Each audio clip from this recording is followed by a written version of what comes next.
Final point, you can't talk about energy without talking about climate change. The climate is changing. It's changing in my state. Our sea levels are going up about a foot a century. There are a multitude of reasons for it. We need to address it. But I see, and I think these colleagues of mine see, the changes in our climate as a discrete scientific problem. Unlike President Biden and Secretary Kerry and the other Trotsky-like wokers, they see climate change as a religion. All right. So I am joined by, actually, I've got the full crew today, but a while since that's worked out quite that way. So I am Ben Burgess. This is Give Them an Argument. I'm joined by our graphic designer, J. Andrew World, our producer, Jake Abbott, and our YouTube impresario, Kelly Carey. The voice that you just heard was a U.S. Senator, John Kennedy, saying that belief that climate change is a big problem is a result of Trotsky-like wokeness. Yeah, I think didn't he say the Trotsky Wokesters, which is if we form a band, I think it should be Ben Burgess and the Trotsky Wokesters. I play instrument, I don't know, but yeah, I don't. I join. But he's the same guy that said I love the dialectic, right? So he has some kind of he has some kind of niche interest there that we're still learning about. I will say the quality of John Kennedy's have gone downhill in the past 50, 60 years. Well, I mean, we don't know that the other two are dead because they were supposed to show up at a Q conference just last weekend. Oh, that's true. That's true. They didn't, but they might have just gotten held up somewhere or just didn't feel good. Yeah. No, that's possible. Or maybe they just did show up in disguise. It's hard to tell. Right. Behind the grassy knoll. Yeah. So, of course, Leon Trotsky was a Soviet dissident, one of the leaders of the Russian Revolution, led the opposition to Joseph Stalin within the Soviet Communist Party, and was exiled and ultimately assassinated. The two big issues Trotsky and Stalin were fighting about, as I understand it, I'm not a historian, but as I understand it, the two big issues were climate change and wokeness. That's the main things people were fighting about in Russia in the 1920s. Awesome. Okay, well, let's go. I mean, this is silly. Wait, did he have an affair with Frida Kahlo? Yes. Yeah, that's right. Yep. I don't mean to say affair like it was a nefarious. Like I don't know if either one of them were married. I don't think anyone cared, but it was a lusty relationship. Yeah, Frida Kahlo was married to Diego Rivera. She was cheating, but yeah, but I don't think they cared. Did they care? Yeah, I think it might have been open. They just didn't have the language. They didn't have the language for that yet. Yeah, they didn't have the language for that. Yeah. There actually is no word for open in Spanish. I don't know if you can. Yeah, I was at. Yeah, it's worth checking out the Frida Kahlo Museum in Mexico. I've been there, but nice. Not to brag. Yeah, no, I certainly have not. I was in Mexico City in fall 2019 for a conference. We were going to go over to the Trotsky Museum, which is where he was living when he was assassinated. But I think traffic was really bad that day or something, or maybe we just decided that we'd prefer to go bar hop. Of all the stories I've heard of things that people didn't do in the fall of 2019. No. Yeah. I mean, a lot of good, sort of going around different places in Mexico City and drinking mezcal with Matt McManus, but that I did not do. I did not make it to the Trotsky Museum. So very sad. There's some There was fake news. there's some debate going on in the chat about whether they do in fact have a word for open in Spanish. I accept both arguments in true Charlie Kirk fashion. You know, What? ¿Por qué no los dos? That's a big name in Spanish. Yeah. Yeah. Now, of course, this is just kind of silly and fun. John Kennedy, is I'm sorry, he's not.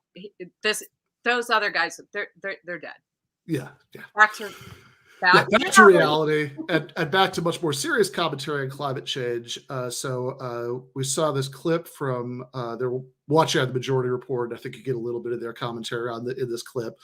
But our main subject today, Anna Kasparian, is going to be on in a little while to talk to us about her debate with this guy, is Ben Shapiro, who, he's a serious person. He's not just going to go off about Trotsky like wokesters or whatever. This is going to be the good stuff. So do we have Ben Shapiro talking about climate change? But here's Ben Shapiro talking more about global warming on the Ben Shapiro Show. Here is the thing, gang. Most global warming is already baked into the cake. The reality is that any measure that dramatically harms the global economy on behalf of lowering carbon emissions is a fool's errand. You are much better off taking some of that potential gain and using it on mitigation efforts and adaptation efforts rather than attempting to completely remake the world economy to stop carbon emissions altogether, considering a huge percentage of the world's population still lives in abject poverty burning dung for fuel. Carbon emissions are not the specific problem in the long run. The specific problem is how human beings deal with carbon emissions. The earth is not going to boil. Not all human life is going to die. All the catastrophic nonsense about how billions of people are going to be living in basically a Mad Max universe if global warming continues. It's silly. It's not true. Technology has improved. The United States, for example, our emissions have leveled off. China's are not going to level off. China's going to continue to emit at high rates. Developing countries are going to continue to emit at high rates. And by the way, if you wanted them to stop emitting at those high rates, you'd have to pay them trillions of dollars. They are openly saying this now. So your choice. Do you wish to sink the growth of the world economy, which, by the way, is what allows people to live longer? It allows people to be healthy. It allows people to care about the environment. Because I'll tell you what you don't care about when you are living in abject poverty, burning dung for fuel. Global warming. That's not something that's on the top 1 million of your issues. But for the very rich among us, these are the top issues. The top issues are great systems. How can we impact the great systems of climate by also taking control of the great systems of economics? A civilization whose primary worry is whether there is going to be global warming over the course of the next 100 years that causes some people to move from their homes and causes, if the estimates are correct and the economy continues to grow as it has done for the past century and a half, it will cause a few thousand deaths over the course of a century.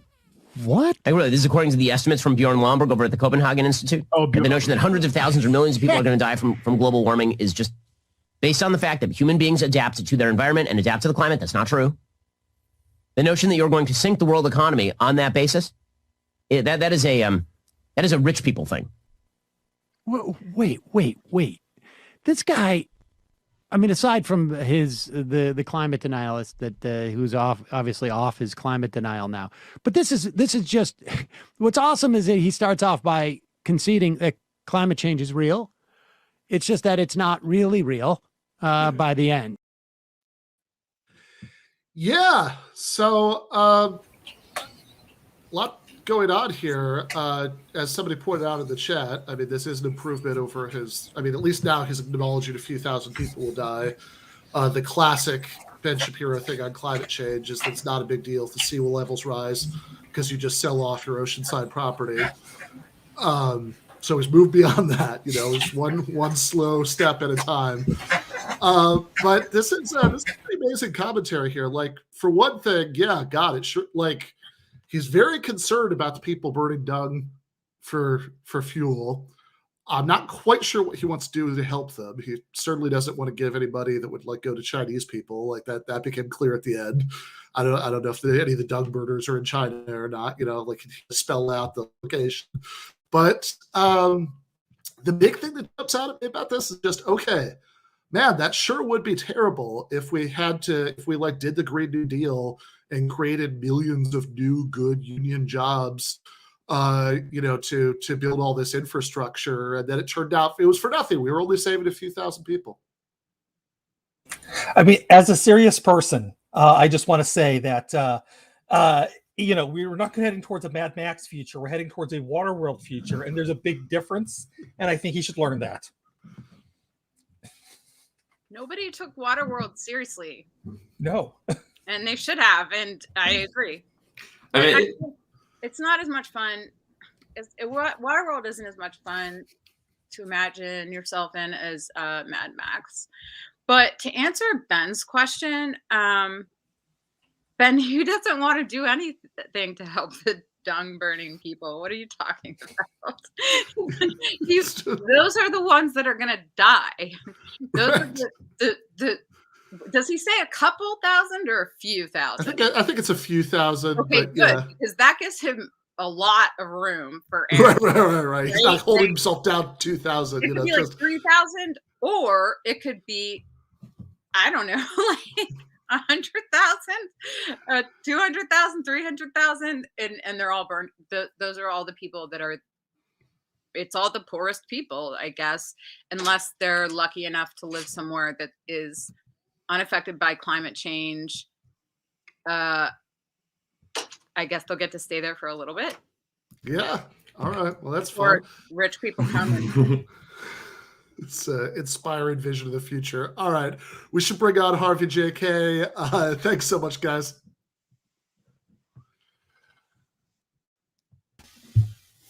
All right. Everybody picks on Ben Burgess. No, sorry. Everyone picks on Ben Shapiro. Yeah. No, he's doing okay. And speaking of Ben Shapiro and picking on, I saw this interesting exchange. I've been meaning to have you back on the show for a while. And there are other things I want to discuss with you, but I did just want to do this for a minute tonight because this was fun. So you had the context for this is the election that just happened in Virginia, where Terry McAuliffe lost the election. And I think the point you were making in your original tweet about this, tell me if this is wrong, but is basically, okay, look, extrapolating from local races, national politics is always a little tricky, but it does seem like basically what was going on here is that, the Republicans were running on like hysteria about critical race theory and all that stuff, but McAuliffe really didn't have like a much of a positive vision to get people excited about him. He was just kind of running on like, hey, you remember how bad Trump was? Well, my opponent is linked to that. So, maybe we could work something up so you could get excited about that. And of course that didn't work. Yeah. I mean, I could read you the original tweet that started I think we've got it. Yeah, I said, Dems are losing Virginia. A lesson? Stop nominating Clintonites and start embracing progressives and social democracy with, of course, the red rose. And I was serious. I mean, frankly, to me, the Virginia race was just, I couldn't believe they were putting Terry McAuliffe up again. I mean, oh God, the Democrats, they just don't get it, right? Or they get it, and that's even more pathetic. And yeah, right. I must have been getting, I think every 10 minutes, I was getting an email from Terry McAuliffe's team asking for money. And I thought, in fact, I thought it would continue all the way through to Christmas, even if he lost. It has stopped.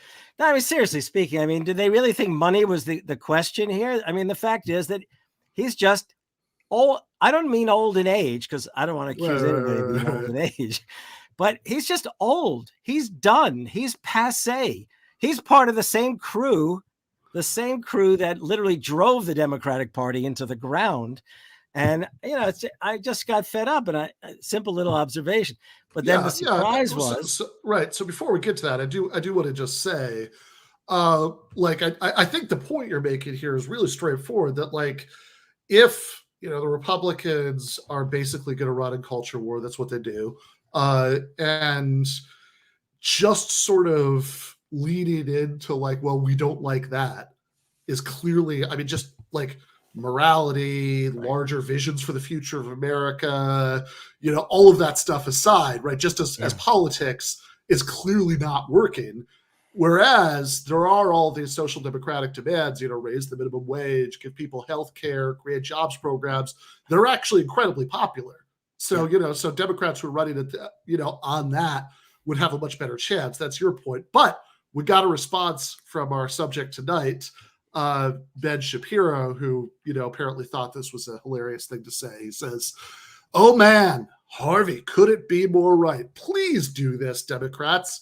So, of course, his point is that this is that, like, oh, you know, that like the idea, you know, in Ben's mind, right, the only reason any Democrat ever loses anything is that, you know, is that they're too, you know, they're too far left, and, you know, and the voters, you know, reject that.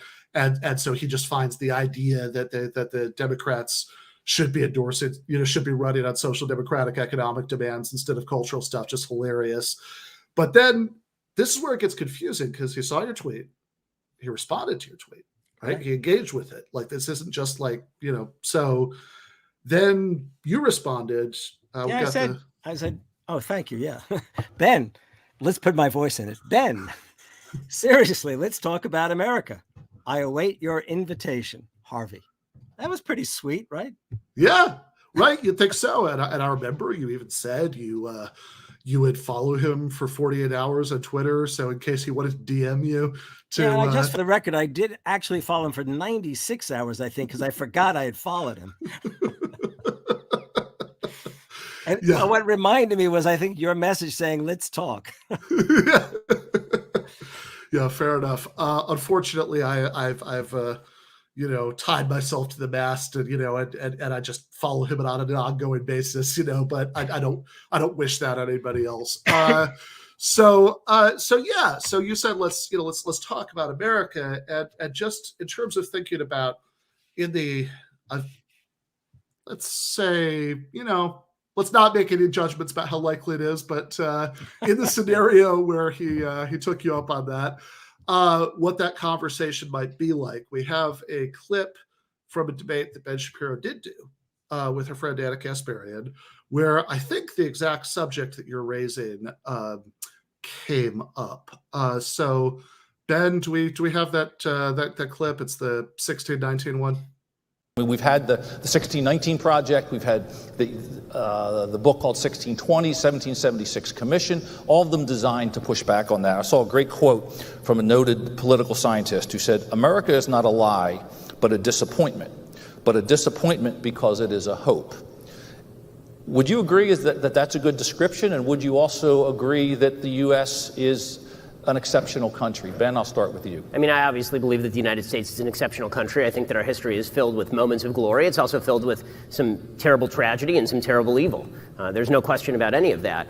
To suggest that America is a disappointment is to suggest that utopia is a real place, or that whenever you say somebody's a disappointment, you have to say compared to what? What exactly are you shooting for? Compared to the ideal, of course, everybody's a disappointment. Saints are disappointments compared to the ideal. But if what you're talking about is America as a whole is somehow disappointing compared to, for example, what other countries around the world stand for, or what they have provided to their citizens, or what they have provided to the globe, then by no means is America a disappointment. America is a tremendous success story. In fact, it's the greatest success story in world history. So, you know, Harvey, thoughts? You know, did they spend a whole evening talking like that? Because I can't imagine. I mean, the fact is that you know that I actually believe in the American promise, probably more than anyone else on the left. Mm-hmm. But sure as hell, that's not the way I would ever defend it. And what I actually said to Ben Burgess, and I lost the in-between message, and I repeated it today, is, for all your talk, Ben Shapiro. Ben Shapiro. You're my only Ben. You know that's my problem. You're the only Ben I think about. So, in fact, can I just tell you, I don't know if you were in on the conversation at that moment on Michael's show a few years ago. I'm sure that people brought up Ben Shapiro's name, and I said, "Who the fuck is Ben Shapiro?" I actually do remember that. Yes, you do. Thank you. Yes. I think early so 2019.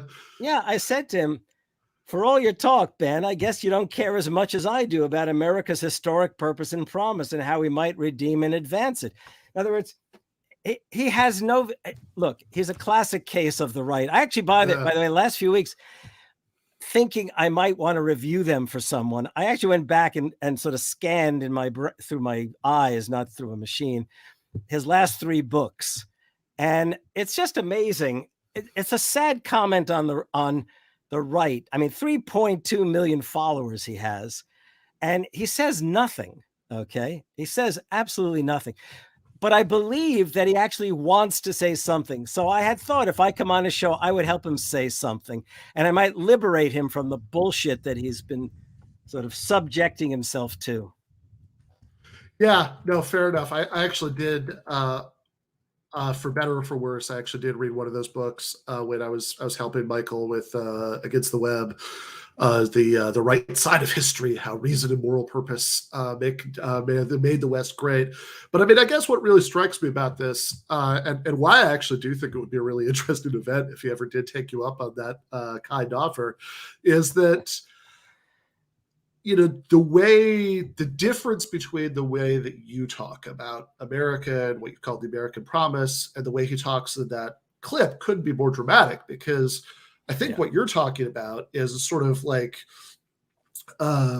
some stated ideals, you know, that come out at certain points in American history, you know, from, you know, the American Revolution, you know, you're particularly interested in Thomas Paine, to Lincoln, you know, Gettysburg Address, and, you know, going into these sort of movements for change in the late 19th century and early 20th century. And you're very interested in the New Deal.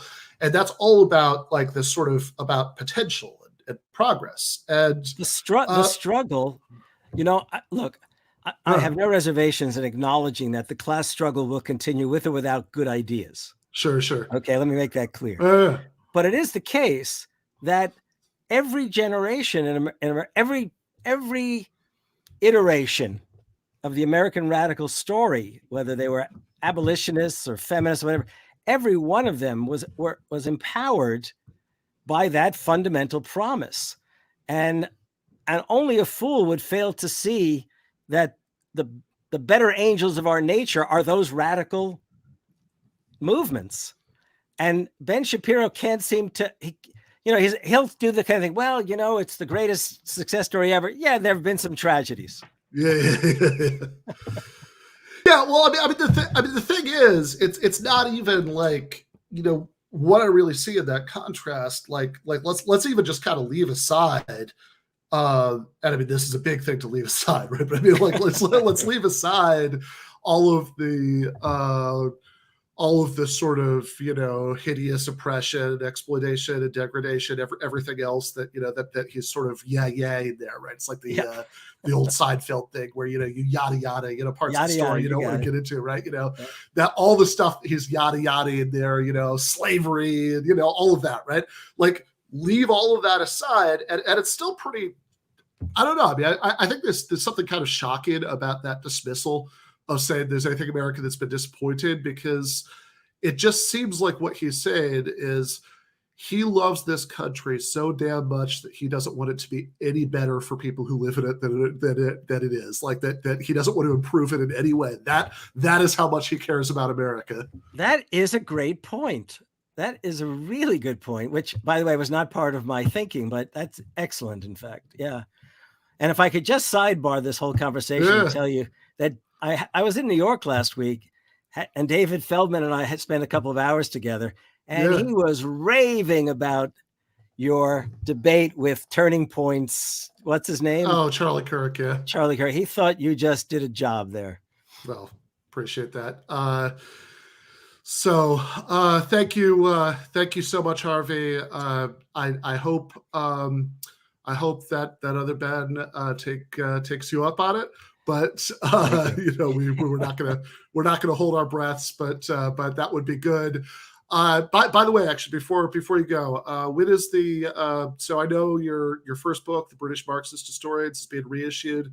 When is that happening? Well, at this moment, I don't have a day. I know that in the next 2 weeks, I'm supposed to see the final cover and the final text. So however long it would take them to go to bring it out, what do you figure? January, February? I don't know. All right. Well, whenever that happens, we got to get you back on to talk about it. Oh, absolutely. I'd love to do that. And it's great to see you, Ben, as well as Kelly and everybody else on your team. All right. Great. Thank you so much, Harvey. Thank you. Bye-bye. Bye. All right. That was Harvey J.K., author of the British Marxist Historians and a bunch of other books.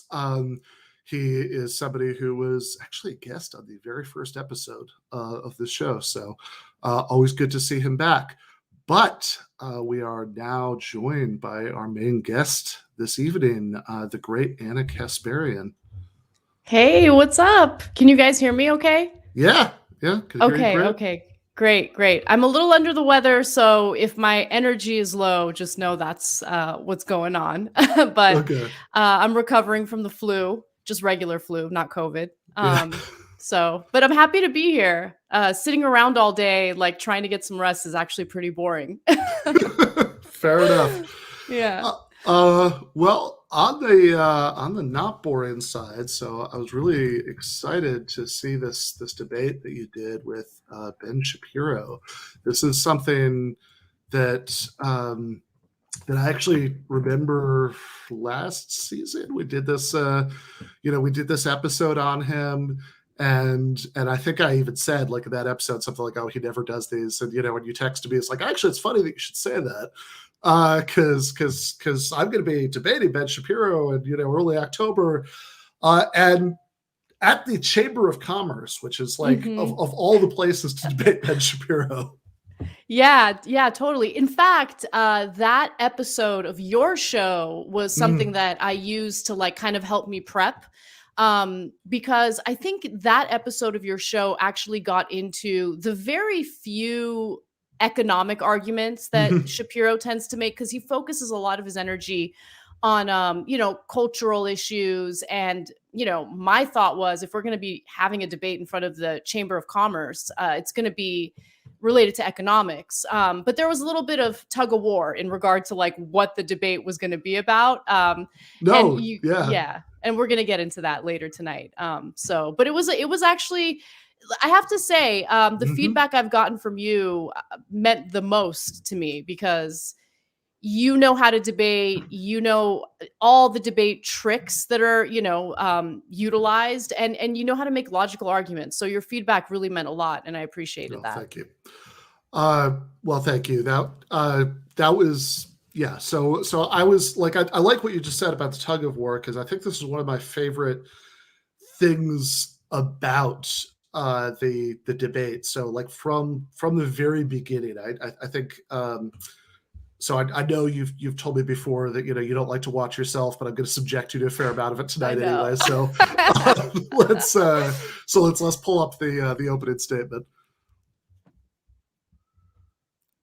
So for those of you who looked at it, our topic is leading political voices of the next generation of leaders. So you're thought leaders within your individual, within your generation, a generation that's much younger than mine. What would you like the people of your generation to know moving forward? Anna, let's start with you. Well, I think that my generation is certainly pretty passionate about changing things, certainly changing the way that they work and live. We're seeing that play out currently with the pandemic and the labor shortage that's taking place. And I'd like them to know that we don't really need to reinvent the wheel. We've seen strategies and solutions that have worked in the past.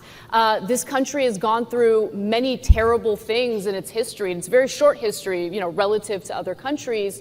And despite all of those awful things that have happened, things like the Great Depression, for instance, the country was still able to pull through.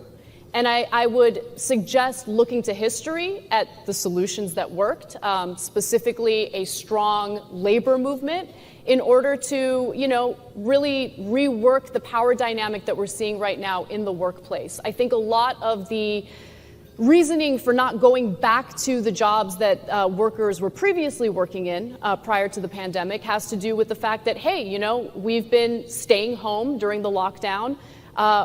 Now we realize that spending time with our family, having a little free time for ourselves, being able to go outdoors and do recreational things, that's important to us. So they're reimagining what their lives could be like if they take a little bit of power back in the workplace. And I think that that's definitely possible. They just got to fight for it. They got to organize. They got to work together and not get distracted by manufactured culture wars that we see play out in the media every day. It's really good. Thank you. Yeah. That was my preemptive strike on turning this debate into culture war stuff. I really wanted to stay away from that because I think we all see what the right-wing strategy is. And even though we see it, I think that the left tends to get dragged into it. And we're not going to win when we get baited into it. And that's not to say that we're wrong on the cultural issues, but in terms of like the media infrastructure that the right wing has built for itself, in terms of the amount of funding behind that nonsense, it's so difficult to kind of overwhelm their messaging on culture war type issues. What do we have on our side that they do not have? An economic argument. They don't have an economic argument. I mean, Ben Shapiro had put out a video months and months ago where he's trying to trash labor unions. And this is like a Prager University video. And he got a lot of backlash from his own audience about that, because it doesn't matter if you're on the right or the left. If you're a worker in America, you know what it's like to have no power in the workplace and to want to have power so you can actually make decisions that impact your life, and not just at work, but outside of work as well. So I really wanted to kind of like make that preemptive like strike on culture wars, or manufactured culture wars before Ben could jump in. But you guys will see how this all plays out throughout the debate. Yeah, I mean, yeah, I mean that everything that you just said for sure. I mean, I think that, I mean, look, I mean, the John Deere strike. I mean, I think I actually saw like 40% of the strikers voted for Trump. It doesn't matter. That's not like, that has nothing to do with it. I mean, like regardless of who you voted for, whoever, even though, right? I mean, Trump was appointing hardcore union busters, throughout his time in office to the NLRB. It's something that can activate people, because they see the issues that are immediately affecting them, and these kind of two-tiered contracts, they were trying to impose. And yeah, this is obviously just much more of a like winning issue for us, which, as you said, doesn't mean that we have to, like it's easy to get this twisted, right? The point is not like don't have socially progressive positions, do have socially progressive positions, but like why wouldn't you lead with the stuff that's the most popular? Exactly. I mean, and let me give you a perfect example of someone who did take the bait and it hurt him politically. Terry McAuliffe. Right. Exactly. Yeah. I mean, Terry McAuliffe got dragged into or baited into the whole critical race theory debate. And so the way that the right wing had framed it was parents' choice, or the ability for parents to weigh in on the curriculum that their children are learning. And Terry McAuliffe essentially said the messaging coming from him in response to that was that parents should not have a say. Now, I get where he was coming from. He's trying to make an argument about, hey, leave the curriculum up to the experts who actually studied education and know what they're doing. But that's not the way it's going to come across to parents. It's terrible messaging. I mean, you're saying like, oh, you're too dumb, to decide these things. I mean, I think like this is what you keep seeing, right? I mean, like it's almost hard to remember that this really happened. This already feels like some kind of Mandela effect thing. But like last summer, Chuck Schumer and Nancy Pelosi kneeled in kente cloth. That's a thing that literally happened in real life. But like they don't, but like they're not at all, like, but then they, just gave up on like even the stuff that they said they would do, right? The free community college and, and all of that stuff. And so when the culture war stuff comes up, they'll they're kind of used to like, they really want to lean into it because that's like what's going to play well to their base is to have, or what they think of as their base, to like people in these certain Virginia suburbs or whatever, who are going to respond, to like being like really stridently anti, CRT or whatever. But obviously it didn't get it done, which is what we were talking about with Harvey. But what I really like about that opening statement is that, I mean, all respect to the moderator, it was kind of a dumb question. Like it's like what it's what's your message to generations? Like, I'm not even quite sure what that means, but you and certainly whatever he's asking about like sounds like vaguely cultural, and you manage to just really seamlessly be like, well, what I think right within the first 30 seconds of the answer is, and you have to have labor unions, and this is what's worked before, and and you have this really strong message about the kind of labor militancy that's going on right now, and how this is actually something that people could do to sort of fight for a more equal society, which is obviously not going to play well at the LA Chamber of Commerce, but that's not the most important audience that's ultimately watching.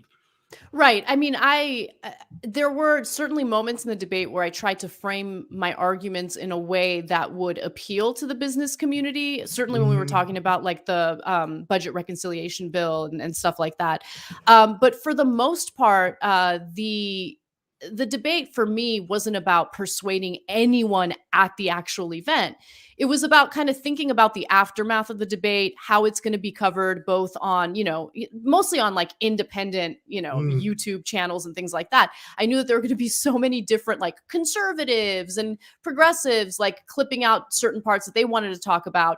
And for me, it was really important to get that economic message across, because again, I really think that's a winning message, not just with the left, it's already on our side, but more importantly, people who are like vaguely conservative or lean conservative. And even in some cases, people who happen to be hardcore, like socially conservative people, but certainly do know what it's like to have no power in the workplace. Those are people that we can convince. And once you convince them to start organizing with their fellow colleagues, with their fellow coworkers who might have political views and social views that are different than theirs, I think that kind of relationship might even get them to reimagine what they already think about their social conservatism. You know what I'm saying? So no, like, totally, yeah. So if there's something that really does bond most of us together, I think that we need to really, really focus on that. And again, that's not to say minimize what's happening to, disenfranchised people in this country because of their racial makeup or because of their sexual orientation or any of that. Those are important issues as well. But I think what we're also grappling with right now is exactly what you mentioned, Ben, a Democratic Party that uses social groups or disenfranchised groups as nothing more than props, right? They use them as props for their campaigning. And then once they're in positions of power, they carry out no policy to actually benefit their lives. And so when you start talking about these issues the way a corporate Democrat would, it's very easy in a debate, especially for a conservative like Ben Shapiro to jump in and basically compare you to the Nancy Pelosi's, which I do not want to be compared to. Right. Yeah, no, absolutely. I mean, like my very, very favorite recent example, like a few weeks ago, within days, Gavin Newsom signed into law the requirement for ethnic studies classes to graduate from high school in California. And then like literally a few days later vetoed something to expand financial aid in California. So, community college students could use it, which, is actually like classic. I mean, classic. That's what you can expect from Democrats in California. Just absolute garbage. Yeah, because, so it's like you have like this symbolic thing that's like, going to get liberals to slow clap because you're like, oh, this is really going to piss them off. They're already mad about critical race theory or whatever. But then like the actual thing that would have chipped away at a real injustice that disproportionately affects non-white people, that like not being able to go to college. It's like, nah, we don't really have enough money for that. Like that's not going to happen. So yeah, I think sending that message just right away at the beginning, and it's good because it's not like the way you put it, it's not, it's not strident, it's not point scoring, it's just like earnest and like, this is what we need to talk about, like this is the actually important thing. is really good. And then what I love about that, right? So you say that at the very beginning, and you use that phrase a couple more times about manufactured culture wars, and then that finally gets Ben to respond like this. This comes, I think, just before the 13-minute mark in the debate. Do you think there's no systemic racism? I believe that it depends on how you define systemic racism. So if you're talking about legal regimens of racism, no. If you're talking about history has after effects, of course. So I think there's a real problem with semantic overload in a lot of our political conversations. And when people say systemic racism, sometimes what they mean by systemic racism is history has consequences. You can't have 150 years of, 300 years of slavery followed by Jim Crow and that not have after effects, which of course is true. And sometimes what they mean is that every inequality in American public life is due to some systemic inequity that is currently taking place in the United States, which I think is absolutely 100% false. I mean, we certainly see that playing out in our criminal justice system. Are you going to deny that, or are you going to say that, let's say, African Americans or Latinos are just inherently more criminal? Or I'm not going to say either of those things. I'm going to say that. So why are they overrepresented in our prisons? I mean, especially when you consider. This may be beyond the scope of our conversation, but the answer is because not all groups commit crimes at the same level. That has nothing to do with genetics. All right, not the clip that we meant, but it is. But since we just watched it anyway, let's spend a minute on this, because this is pretty amazing, right? So this is a. This happens at a point, he did just succeed just before this and finally getting to have the conversation about critical race theory for a couple minutes. But then, kind of at the tail end of that, right, he says this thing about systemic racism. And I, we're going to play the right clip in a second, but I mean, I don't want to let this go, because like, what he says at the end there is really weird. Mm-hmm. Like, okay, so if it's not genetics, and that's good, it's not genetics, but what is it, right? I mean, what is his explanation of why people in some groups, commit crimes at a higher rate than other groups? I mean, I guess we didn't quite get to it because the moderator cuts him off right after what we just played. But like, that'd be such a fascinating question, because I don't know how you answer that question as a conservative who, thinks that, we don't need to like redistribute any resources. Right. Yeah. I've seen, like, one of the things I like to do before a debate is consume a lot of the content that the person I'm debating puts out. And so it was really frustrating because I wanted to hear what his economic arguments were, but he, of course, talked a lot about cultural issues. And I get the sense that had he been given the chance to make his argument without being interrupted by the moderator, who then changed the subject entirely, he would have probably like leaned into this argument about culture, which, it would have eaten up a huge part of the debate, because I would have wanted to continue that conversation. Because if you're going to make a cultural argument, well, I mean, we just saw what happened in the nation's capital on January 6th. We've seen the vast majority of mass shootings in this country being carried out by white young males. And so like making an argument about culture would be fascinating, because it's so easy to turn to a different race and how they're overrepresented in a certain type of crime, right? And so like obviously I'm not buying the cultural argument. I think that there are various factors that lead to crime. Obviously African Americans are overrepresented in our criminal justice system, especially when you look at the prime example of marijuana use, right? Marijuana use, clearly very similar rates of use between whites and blacks, but black individuals are 4 times more likely to be prosecuted for simple possession of marijuana. And there are other studies like that. So there is clearly a bias in our justice system. There's no question about it. We even saw it carried out or playing out, I should say, during the Black Lives Matter protests, right? Look, regardless of what you think of Kyle Rittenhouse, and to be honest, after looking at more evidence on that case, I've kind of changed my mind on Kyle Rittenhouse from thinking he's 100% guilty to now thinking the self-defense argument is actually pretty sound. But nonetheless, I mean, he's a lunatic who put himself in a situation where that came up, and he's certainly like morally very much at fault. But like in that moment, yeah, that's more complicated, like that. Totally. Yeah. And so I bring that up because the cops thanked him and offered water, and you're not going to get that kind of treatment if you're a Black Lives Matter protester, especially one who's a minority. Yeah. Yeah. And I think we should be really clear too, because like, I think that, I think people can hear that and miss the point, that it's like, look, ideally, I mean, God, yeah. I mean, I would love it if that was just the sort of standard thing whenever anybody was arrested, that, that they were treated like a person and, like, here's some water, whatever. But like, to put it mildly, that's not what happens. Right. So, yeah.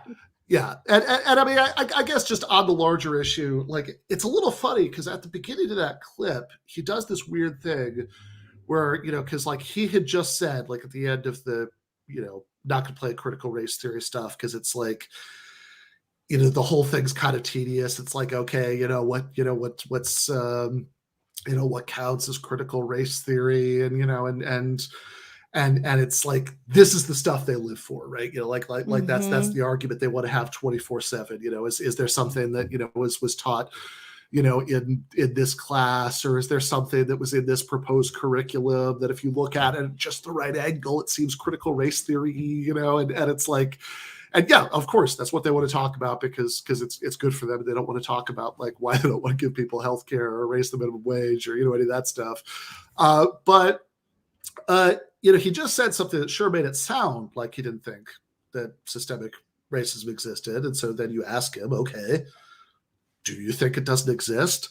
And then, he's quick on his feet. He does this very careful, weird thing where he's like, well, it depends what you mean. And then he does it really quickly, but it's like what he's saying when he says it depends what you mean, I think is like a lot of what people do in fact normally mean when they say systemic racism, which is that the effects of Jim Crow and redlining and all of that stuff, mean that Black people and other non-white groups are disproportionately concentrated at the bottom of the economic ladder, and that like all of these other kind of social ills that come out of that, about crime and poverty, all that stuff, right?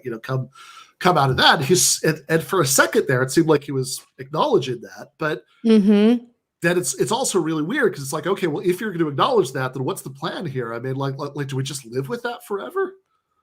Right, exactly. And that's why, I mean, it would have definitely taken up the majority of the debate if the moderator had allowed us to kind of go down that path. But I think ultimately, the point that I would make, right, especially after bringing up the high rates of certain types of crime among like white communities, is the issue of poverty.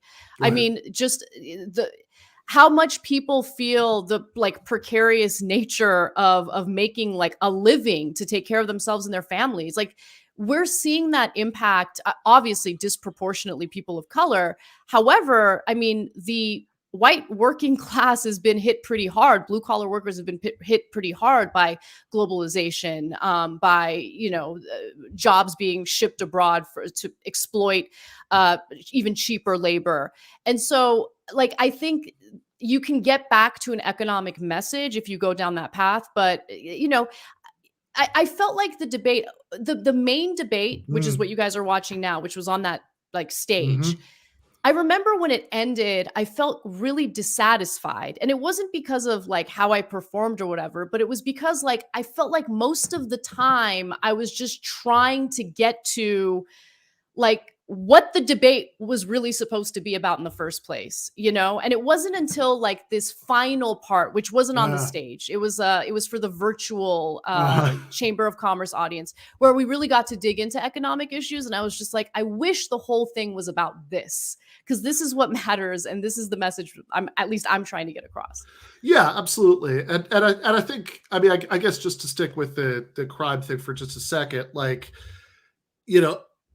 if at the end, right, when he said, well, it's neither one, it's not systemic racism, but it's also not, it's also not genetics, it's right, that like, like the reason it would have been so fascinating is because either he says culture, which it seems like he would, right? But like, which is which I mean, okay, one, I don't know. I always think about that Liz Bruning thing that like half the point of a debate is to get the other person to tell you what, like to say what they really think, that like, but it's also just like, okay, wait a second. Like, there was a time in the United States when there was like an awful lot more like, I mean, I don't know. Think about like all those Martin Scorsese movies about like Irish Catholic gangsters, right? Like is it just that Irish Catholic culture was way worse then, and now the culture's better, like that doesn't seem very plausible, right? Like that.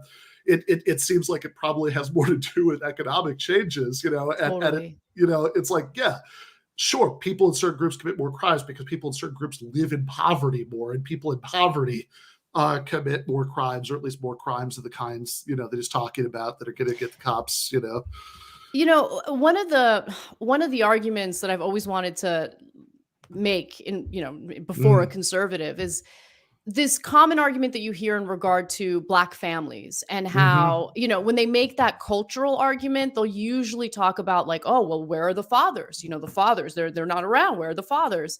And like, we know what happens to the fathers, right? Especially considering how the justice system works. But one other thing that's always really fascinating to me is how much conservatives tend to contradict themselves. And you're seeing that play out right now in regard to paid family leave, where you're seeing conservatives, like one after the other, argue like paternity leaves for pussies. Like, no, go be right beside your boss, back to the mines as soon as your baby's born. Don't be there for your, newborn baby and your wife or your partner. I mean, it shows you how disingenuous that argument really is. Yeah, right. That, where are the fathers? Well, apparently they want them to be like not taking any time off work whatsoever. Yeah.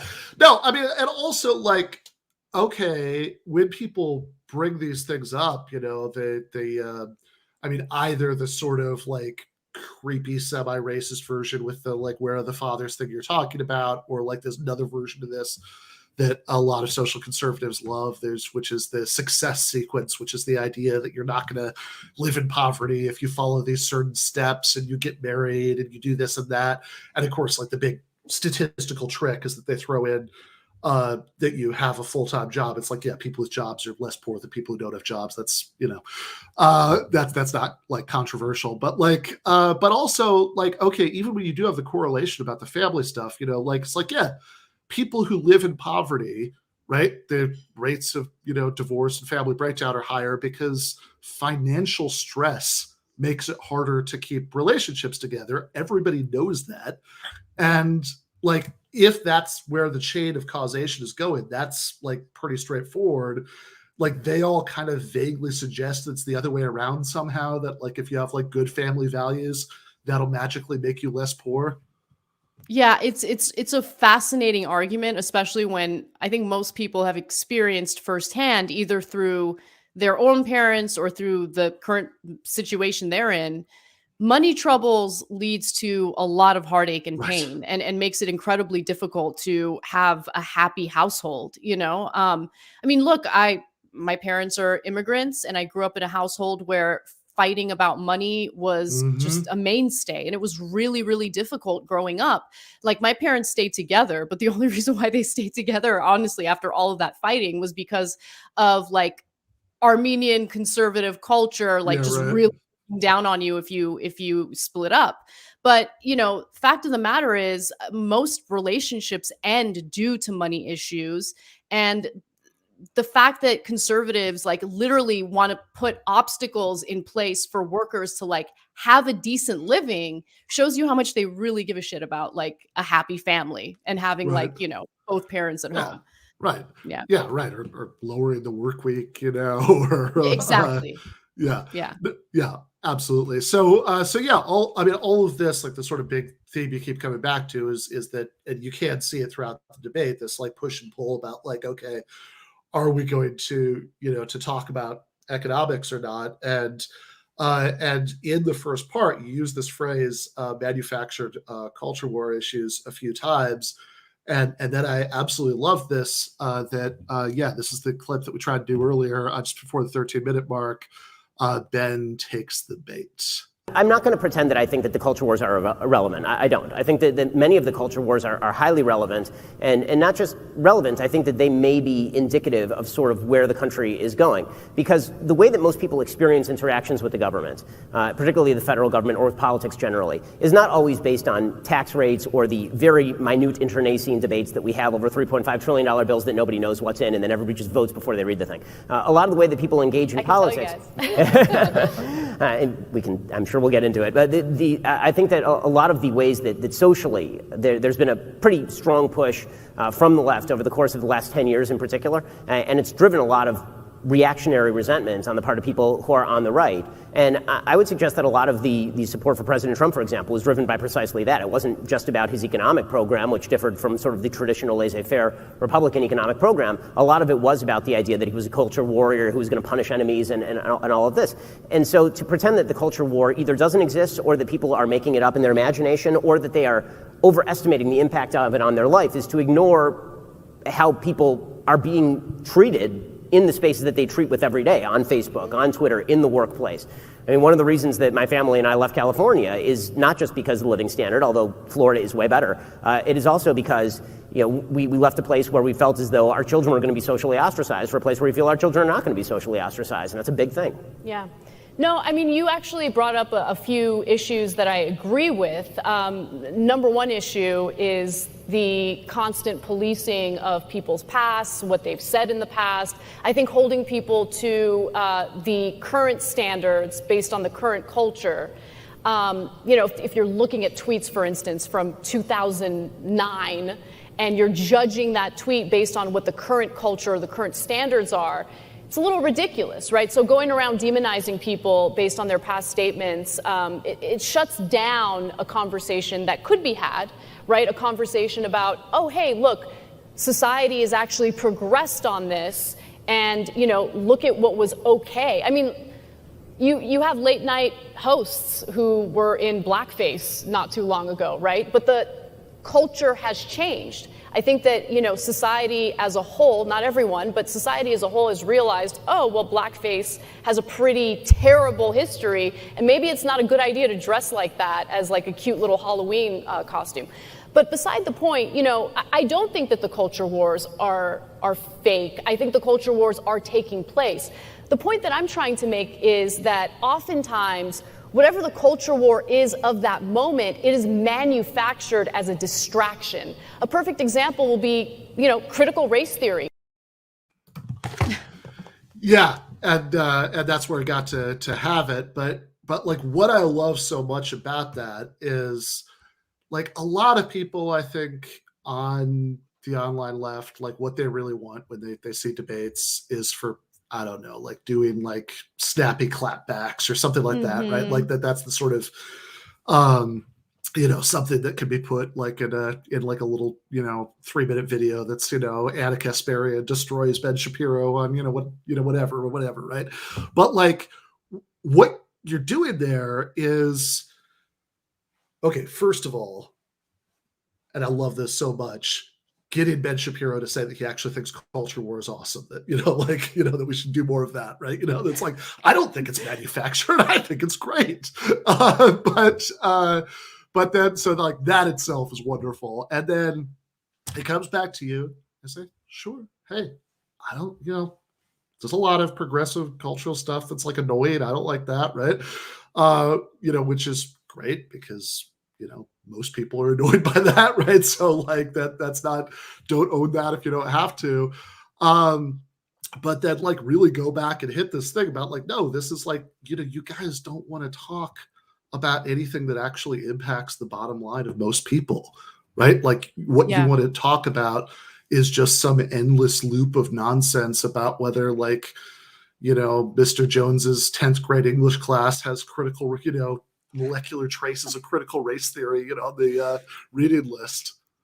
I mean, Dr. Seuss, Mr. Potato Head. I mean, I probably could have come up with better examples, but I mean, think about like no one's talking about Dr. Seuss or Mr. Potato Head because those were issues that were brought to right-wing media headlines specifically to distract. Because think about it, guys. If the right wing did not have these manufactured culture wars to distract their audiences with, what would they talk about? Would they talk about their true economic beliefs or identities? Like, would they tell their audience, many of whom are experiencing the same precariousness that, the left is, that, hey, you know what? We don't want you guys to organize in the workplace. We want you to be forced into working overtime without overtime pay. We don't think there should be a federal minimum wage. You should get paid whatever the market decides. Like, those are not popular points to make. No. And so, like, that's, again, why I think we got to be incredibly strategic, because they're strategic. They're strategic, and they're winning with how strategic they are, because they know exactly how to,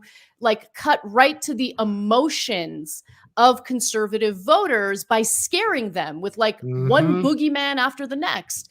And so force them to talk about the economic issues, force them to do it, because they're not popular. Yeah, no, exactly. That, like, saying, don't say, actually parents shouldn't get to decide this, right? Right. Just say, why are we talking about high school right now? Like could we talk about the minimum wage? For like that would actually make sense. I mean, of course, Terry McAuliffe would have to actually support all that stuff to do that strategy, but, like, theoretically, that would make sense. Also, I did notice, I think the first 2 times I watched that clip, I did not, but this time I noticed that Ben Shapiro said that Trump's economic agenda was not a traditional Republican one. Like, I'd be fascinated to know what he thinks the difference was. Right. I mean, obviously, rhetorically, Yeah, right. Trump was different, but that's about it. I mean, he accomplished one thing in his presidency, and it was tax cuts for the rich. Right. So that's really the only thing he did. There was a lot of talk regarding transparency for pharmaceutical drug prices. He even at one point claimed that he wanted to expand Medicare, which is hilarious. Of course, he didn't do any of that. He was never serious about that. But see, that's the thing about Trump. I cringe sometimes when, people say that Trump is stupid, because, look, I think in some areas, sure, you can make that argument, and it's a sound argument. But one thing that Trump does understand is marketing and how to appeal to people rhetorically. And so he's not a dummy. I mean, he sees the failures of the Obama administration. He sees the lopsided economic recovery following the 2008 recession. He knows all this stuff because he got to exploit it for himself. Right. And so it's actually pretty sick, because not only did he exploit it, he then turned around and ran this populist campaign pretending to understand the economic anxiety of Americans and pretending to want to do something about it. But again, it was all just rhetorical.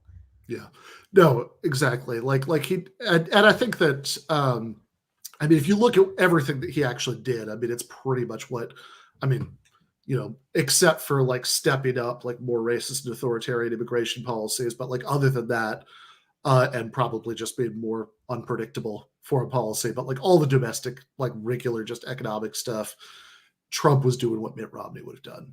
I mean, he did, like he did, he appointed union busters to the National Labor Relations Board. There was tons of, like, deregulation at the executive level. There's like even the like bilateral, like, replacements for NAFTA and all of that stuff. Like it was, I mean, it was all, I mean, it's all completely ridiculous. But I mean, this is, and I guess also, like, you're debating Ben Shapiro, so it's a little bit weird, actually, because I will say that is, like, one of the few big Republicans who never really, like, went along with that pivot and started pretending that he was anything but a normal Republican on economics, yeah.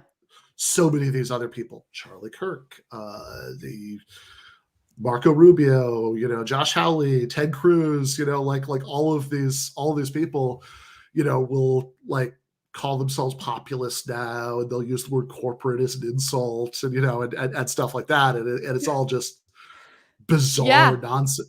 Yeah. And you know what? I actually I respect that about Ben Shapiro, because at least he's not playing that stupid game of being an economic populist, whereas, you know, Charlie Kirk continues embarrassing himself by claiming, you know, that he's anti-corporate and this and that, but then it's like, all right, so you're seeing that workers are suffering and struggling. So what is your solution? And he just, I mean, you talk about this on your show. He just immediately talks about the necessity for family and religion. And it's like, I got news for you. Family and religion ain't going to cut it if you don't have enough food, enough money to provide food for your family or housing for your family. Like you need the resources to live a decent life. And that would mean, in the very least, stricter regulations to ensure that these corporations aren't exploiting their workers. And that's exactly what's happening right now.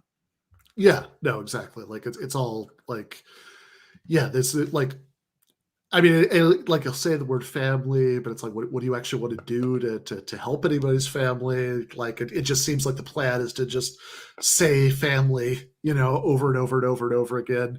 Like, yeah, you actually want to help people's families, then you could like, yeah, make it, make it harder to force people to do, work overtime, could like do all of these things, that we've talked about, but they don't actually want to do any of that. Right. I mean, like they just want to like use this as a way of sort of signaling that they care about people at the same time that they're just making like Wall Street Journal editorial arguments against, anything that would actually like help people in material terms.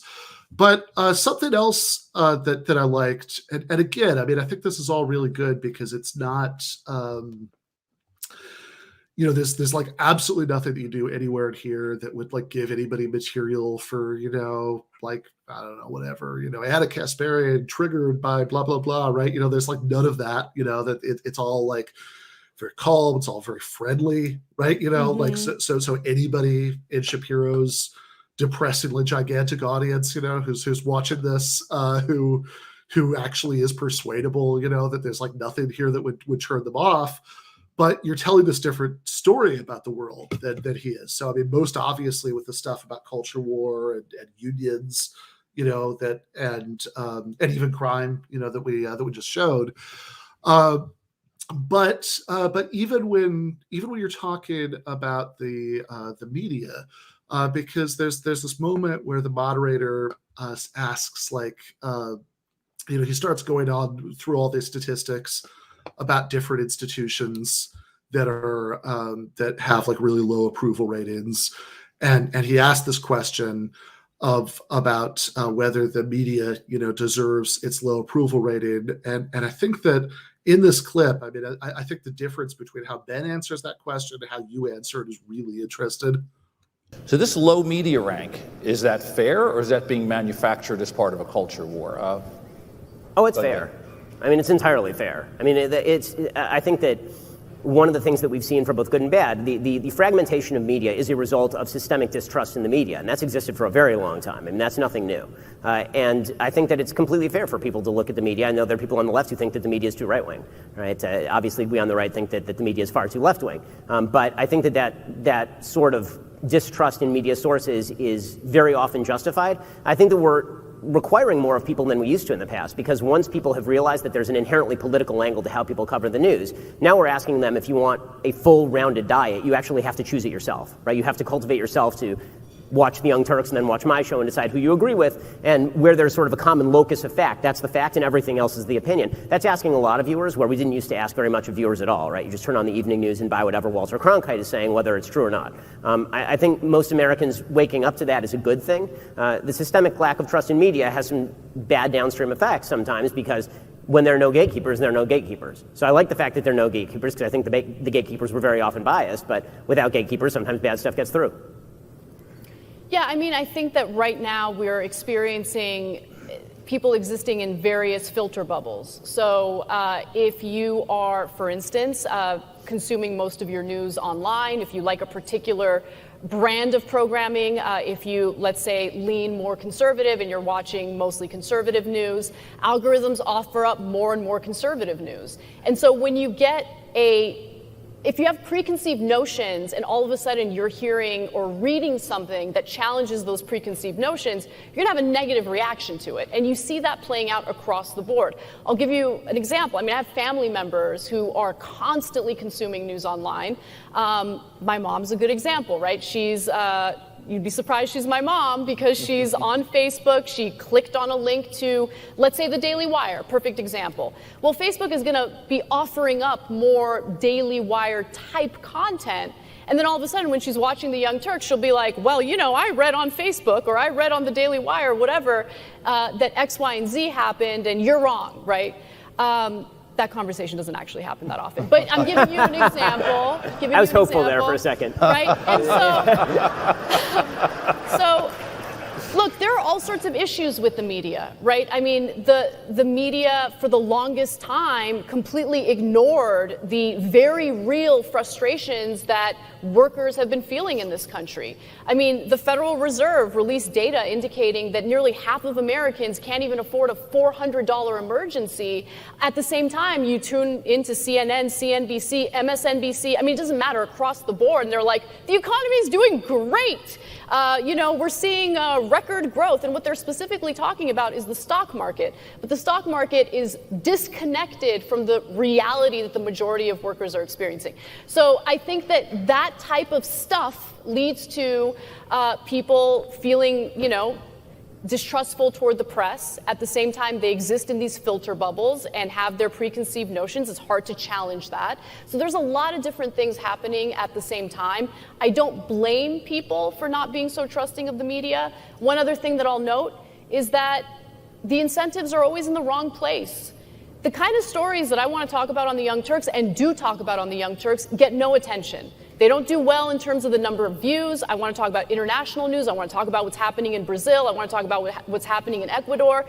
It'll get like maybe 40,000 views at most. You know what gets a lot of views?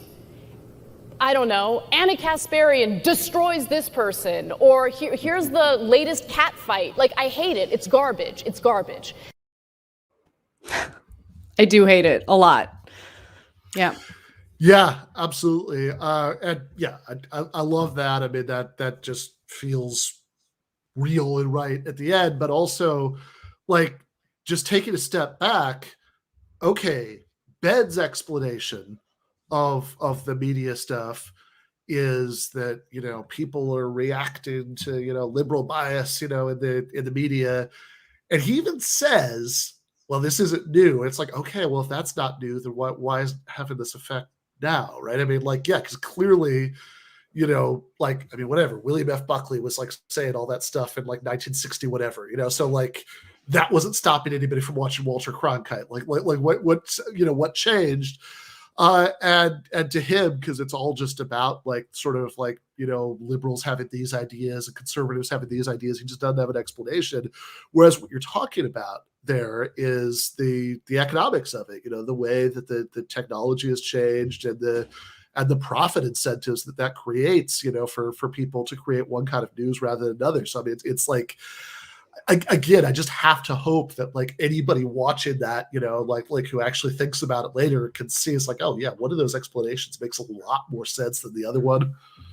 Yeah. And I mean, audience capture is a very real problem right now, especially for like independent content creators. And what does that mean?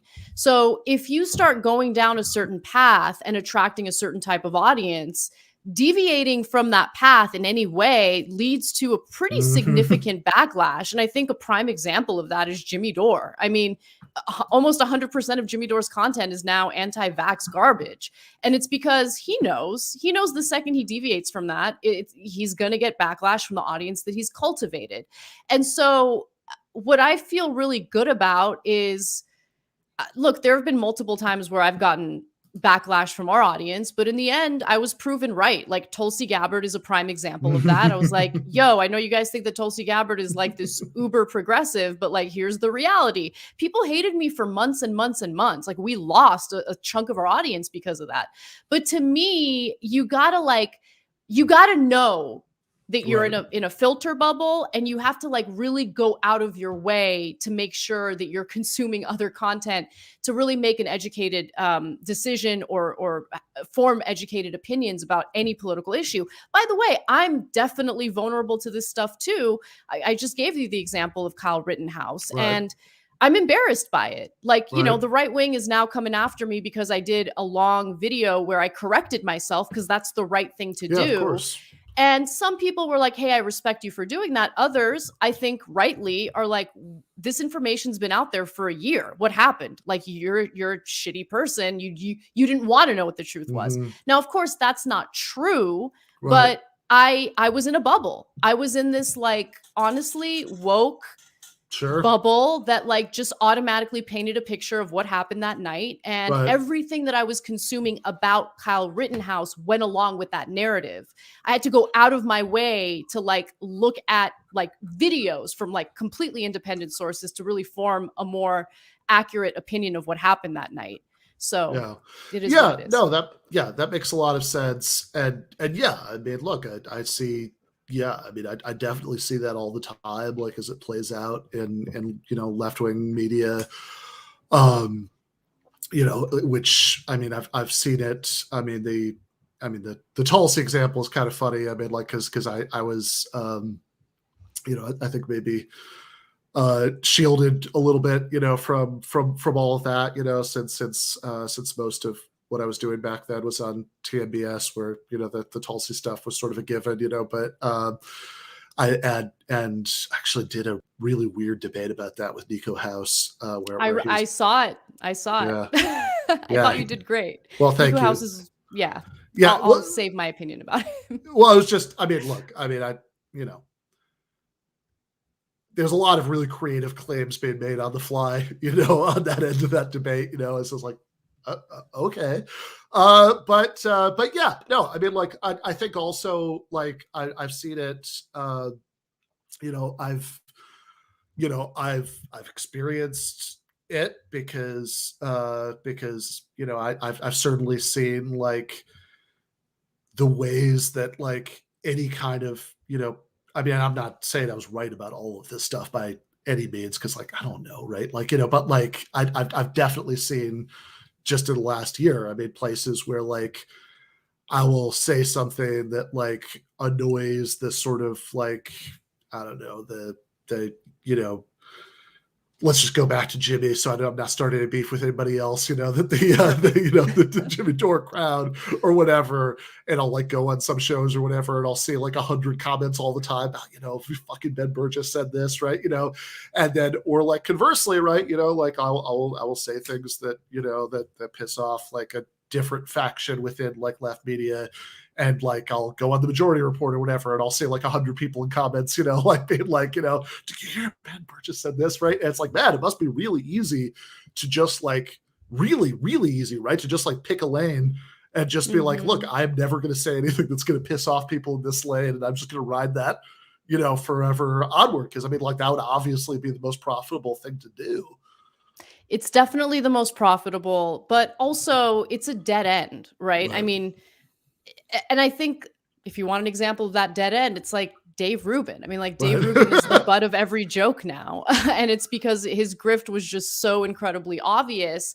And, you know, it's this line of work, as I don't want to pretend like, you know, what we do is so like way more difficult than anything else. Sure. However, while it might not be physically taxing, it's definitely already emotionally taxing at times. Like, and if you're doing it because you care about it, it's stressful. And like, sometimes I literally get like physically sick from it. So it's like the idea of doing this while also pretending to be something I'm not for profit. It's like, I'd rather do anything else. It doesn't sound like a fun thing to do.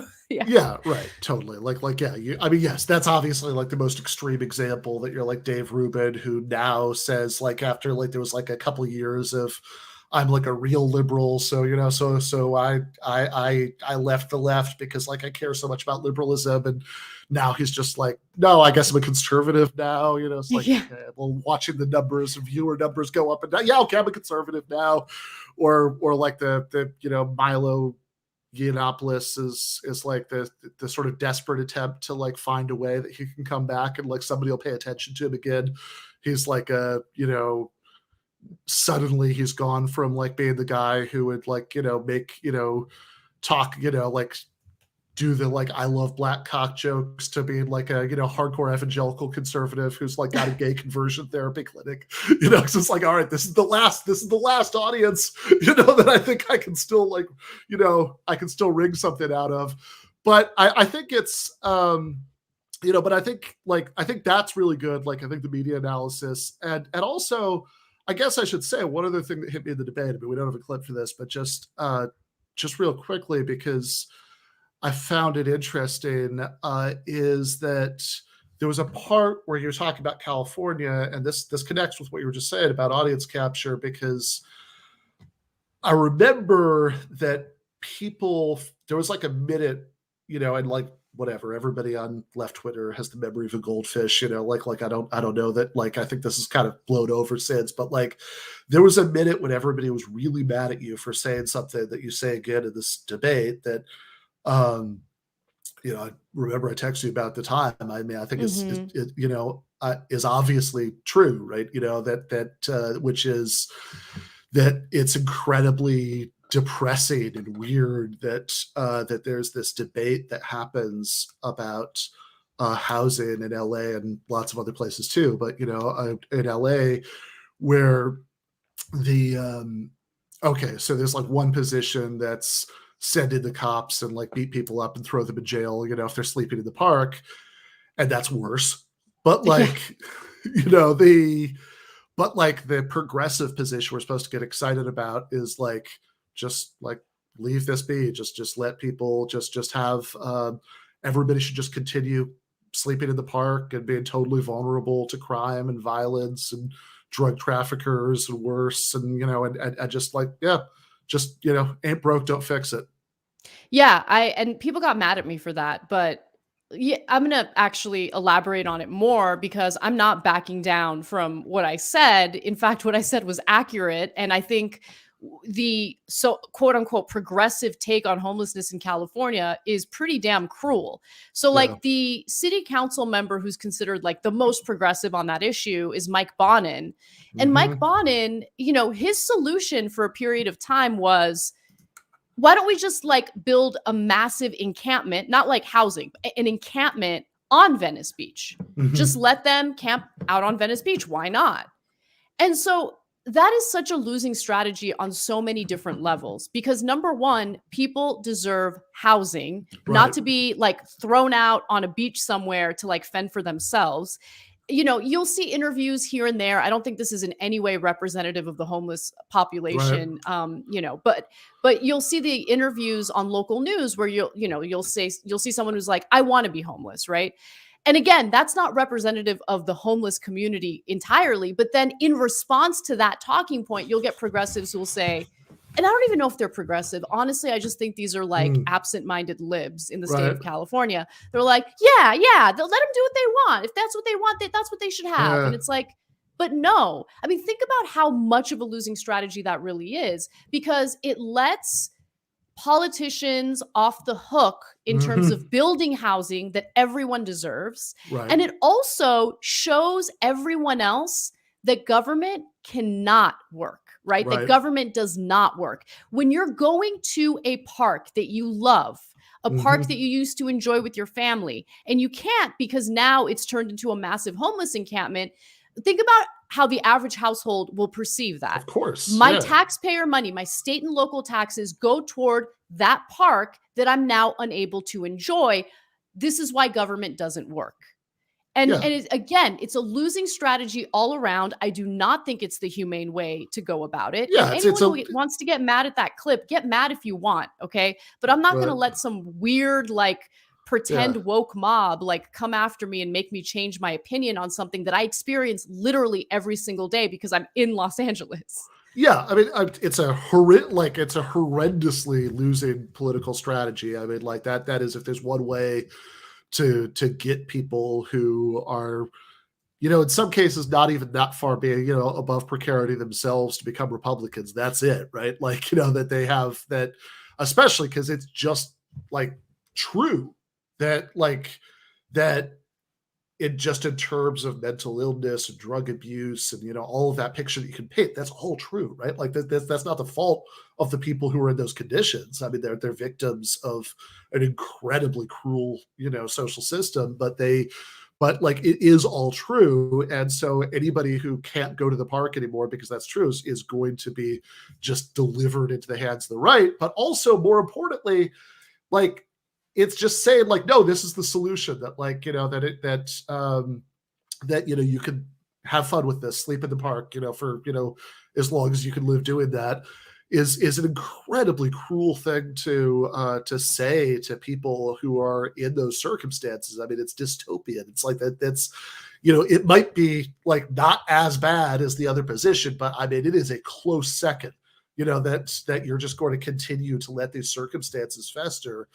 And, I think sometimes people get it twisted with the public housing thing because, there's a confusion about like, are you talking about the kind of ridiculously inadequate and restrictive, kind of housing that exists where like, if you can only bring 2 bags of your possessions, and you can't, if you have pets, you have to abandon them, and you can only, you have to leave between this hour of the day and that hour of the day, right? And like what you're talking about, which is just, no, I mean, people need real, dignified, like permanent housing. Permanent housing with, by the way, and that's, housing alone isn't enough, right? Because the issue is far more complex than just give them housing. Now, housing is number one, but also housing is number one, but people need therapy, people need drug addiction counseling, all mental that stuff. Health treatment. Yes, drug counseling, absolutely. And like, I feel like there's a pushback against that argument because some progressives are worried that by acknowledging that there are mental health issues or drug issues, you're just needlessly painting an inaccurate picture. You're trying to like defame the homeless population, but pretending like that problem doesn't exist only makes it worse. And look, I mean, there have been 3 specific incidents where homeless individuals who very clearly have mental health issues physically attacked me. Now, I'm not going to call the cops on them, but what do you do? What do you do? Right? It's an awful situation for everyone involved. And so it's just, it's a really difficult situation. And unless we're willing to be frank about, figuring out what the problem is exactly, we're not going to solve it. And that's kind of the issue that we're experiencing in California right now. Where like the second you want to talk about it in a frank way, you have people who have built their entire political identity around being like the most humane coming after you and painting you as someone who's like a defamer of homeless people. It's insane. It's absolutely insane. Yeah, absolutely. And I think, I mean, we've had some of these conversations. I'm certainly not going to do it on air, but I mean, like there's certainly been people I've known and cared about who've like gone through like, who struggled with addiction, and and I think that's something oftentimes the left doesn't take seriously enough as an issue, and I think like just in general what you're describing, I mean, even beyond the specific context of of housing in California, I mean, I think what you're describing is the general problem about perception of crime, because like this is something that like every poll, like working class people who live in areas where violent crime is a serious problem all say, this is a serious problem. This is a priority, for me, politically. And, that doesn't mean that you have to, I mean, in fact, it's the opposite of ceding it to like the sort of like police state authoritarian right, that like the solution is that you lock more people up. But like the problem is you are ceding it to those people if you just don't talk about it, or if you just insist, like, or if you just do this weird gaslighting thing that like progressives do way too much, where they're like, well, overall it's still much lower than it was in the 70s. So like, you just shouldn't complain about this. Like, just like we should just not talk about any spikes in violent crime. I mean, that's so true.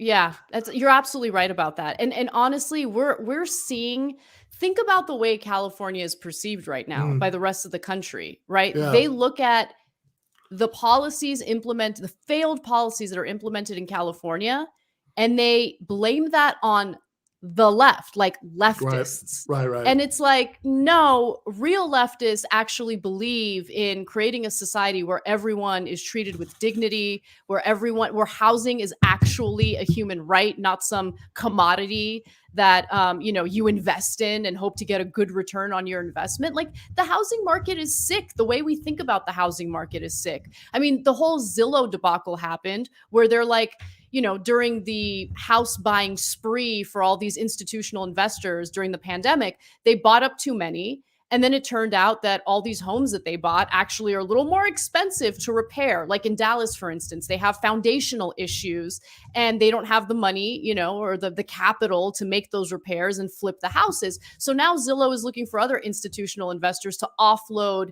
like 7,000 houses to. Right. And the headlines following that whole debacle is, is the Zestimate inaccurate? And that's, of course, the assessment that they make in regard to your home value. Everyone's worried about their home value. Oh my God, is my home value accurate? And it's like, who gives a fuck?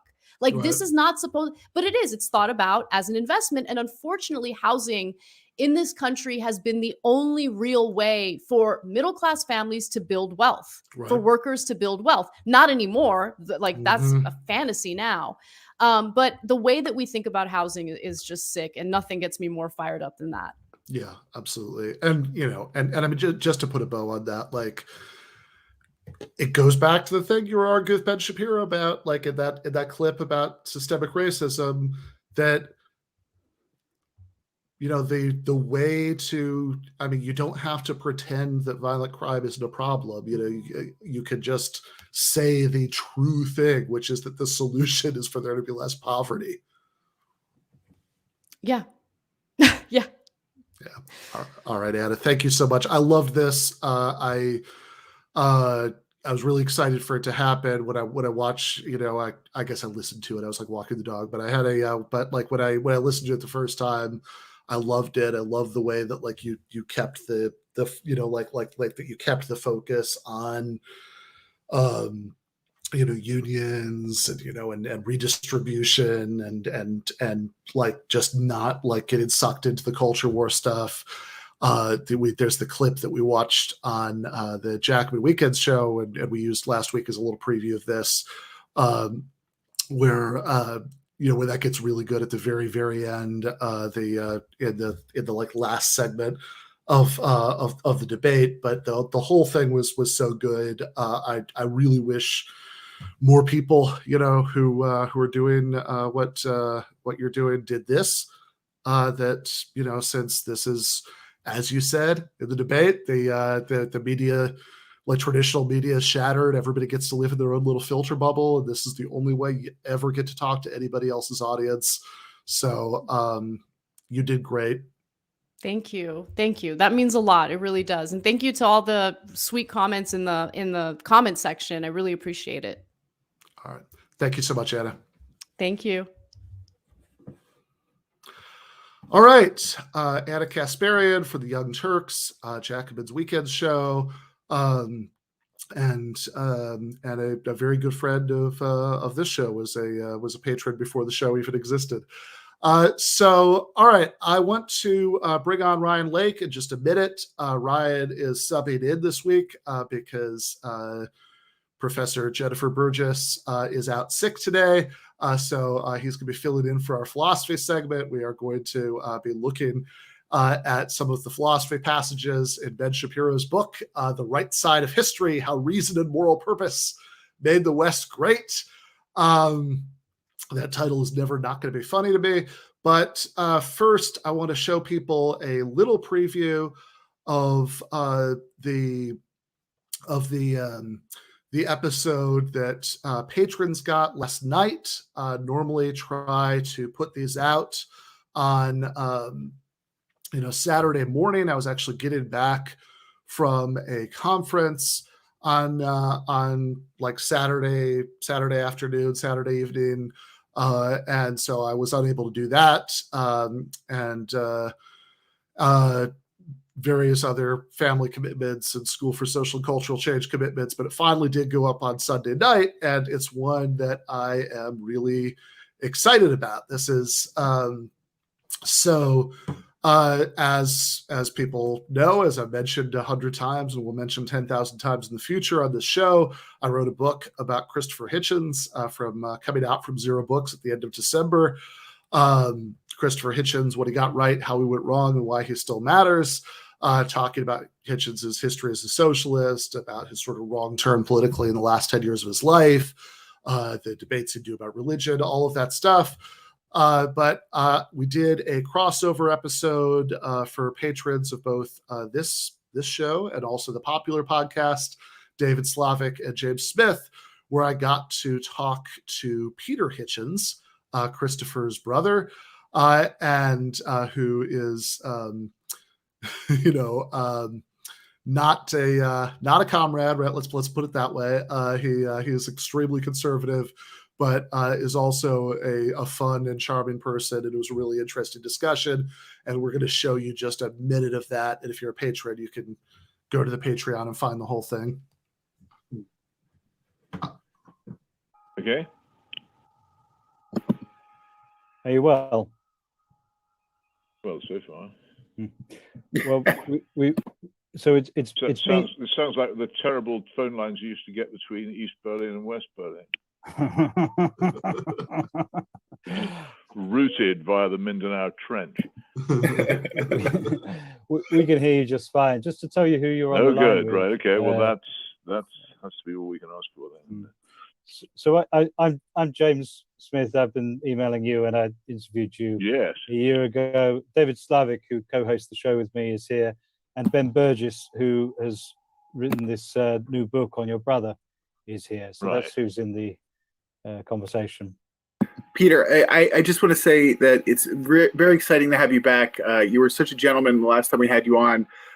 You're one of my favorite conservatives, and I just, when I'm talking to family members who find out that I do a podcast, I always say, "Do you know I interviewed Peter Hitchens?" And they're all very impressed. Well, it's good to know. Okay, let's. I can't hear anybody now. Hello. Hello. Yes, can you hear us? Yes. Yeah, there might be a little delay. So I'll do a little intro, and we'll get into questions. So welcome to the popular show with me, James A. Smith, and him, David Slavic. This is a kind of crossover episode with Give Them an Argument with Ben Burgess, who is also on the channel. He is the author of Cancelling Comedians While the World Burns, and a forthcoming book, Christopher Hitchens, What He Got Right, How He Went Wrong, and Why He Still Matters. We are also joined on the line by Peter Hitchens, the brother of Christopher Hitchens, and a distinguished author, Mail on Sunday columnist, and controversialist. It's great to have everybody here on the line. Yeah, thanks for setting this up, James.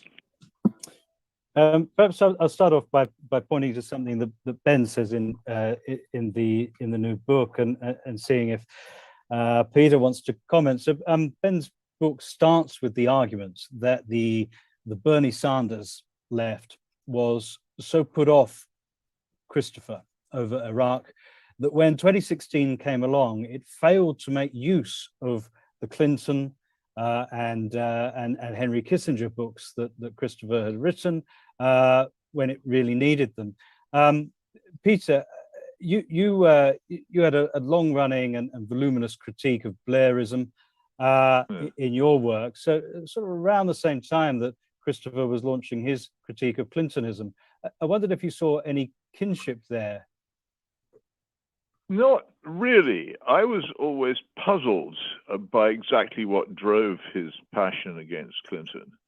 Since so very many things about the Clinton administration were the fulfillment of what the cultural, moral, sexual, political, educational left had wanted to happen, and indeed were happening in the capital city of the United States.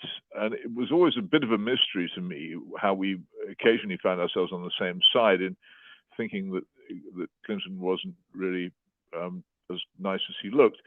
So I have to say I never fully understood that. I've tried to understand quite a lot of the differences which I had with him and the differences which he had with some of the left, and I think I've got somewhere with that. But the virulent hostility towards the Clintons was always a bit of a bafflement and remains one, and I'd be glad if anybody could explain it to me. Well, I mean, you kind of listed off a bunch of adjectives there: cultural, educational, sexual, but certainly one that wasn't on that list was economic. And in that regard, Bill Clinton ran in 1992.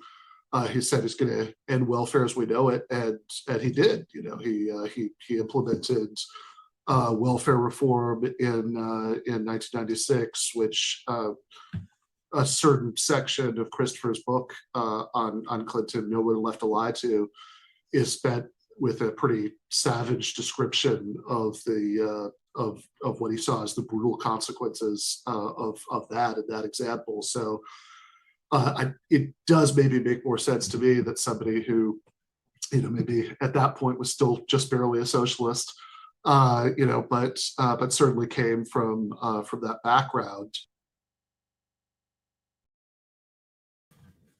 All right, so you can watch the full. Actually, right now you can listen. As you can see, we recorded that in kind of a strange way, so we didn't have a good way to do a nicely edited video for patrons. But we do have nicely edited audio right now up on the Patreon. You can listen to that entire conversation.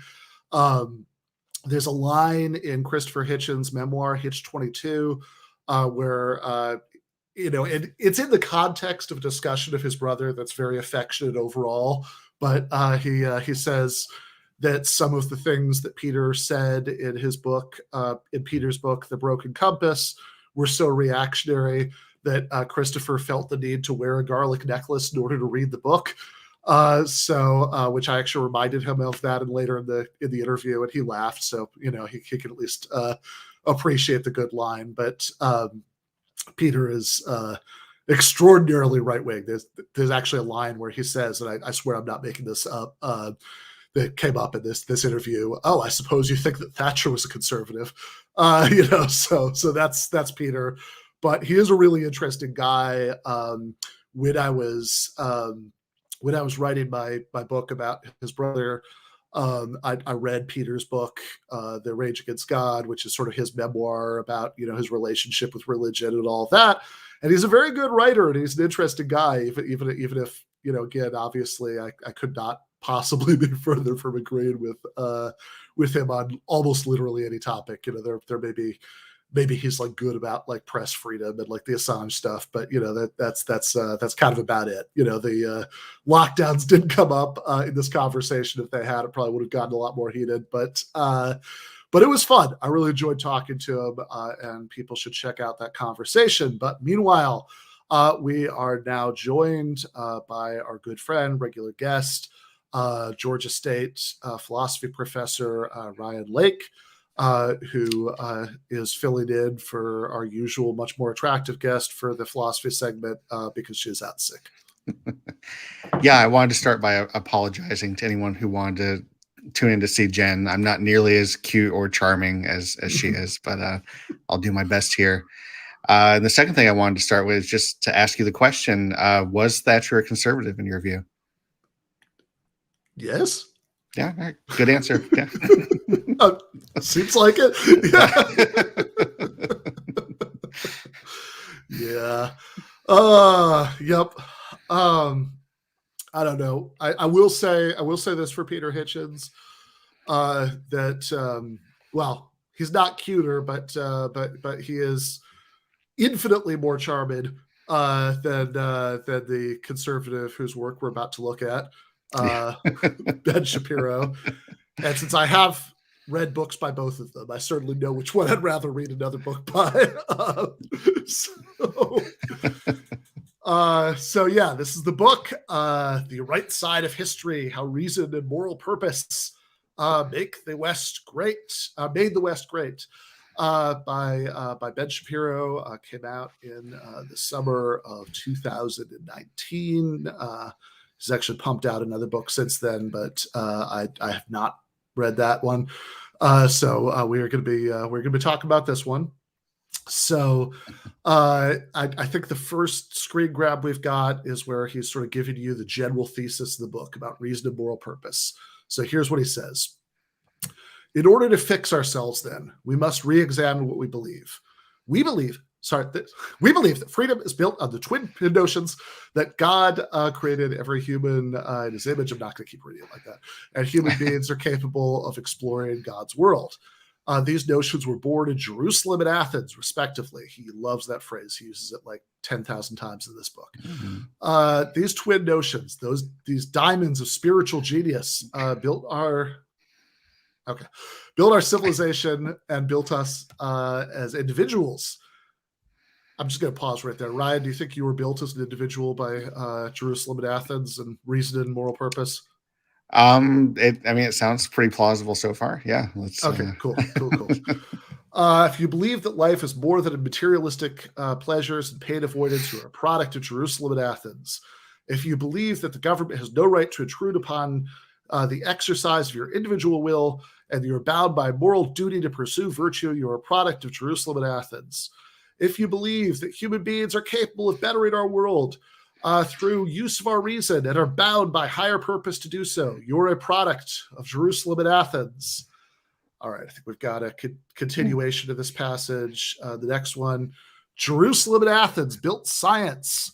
The twin ideals of Judeo-Christian values and Greek natural law reasoning built human rights. I just want to pause here and say that it's too bad that Ben wasn't born in some nice like Midwestern Episcopalian family, or he wouldn't have to keep using this awkward phrase Judeo-Christian throughout this book. He could just say Christian because in 99% of its uses in this book, that does seem to be what he means. Yeah. Mm-hmm. Yeah. They built prosperity, peace, and artistic beauty. Jerusalem and Athens built America, ended slavery, defeated the Nazis and the communists. Wait. Who created slavery? That is a fascinating question. Who instituted it here? Was that Jerusalem and Athens, or was that someone else? Yeah, was that like Damascus and Mexico City? I mean, who did that? Who did that one?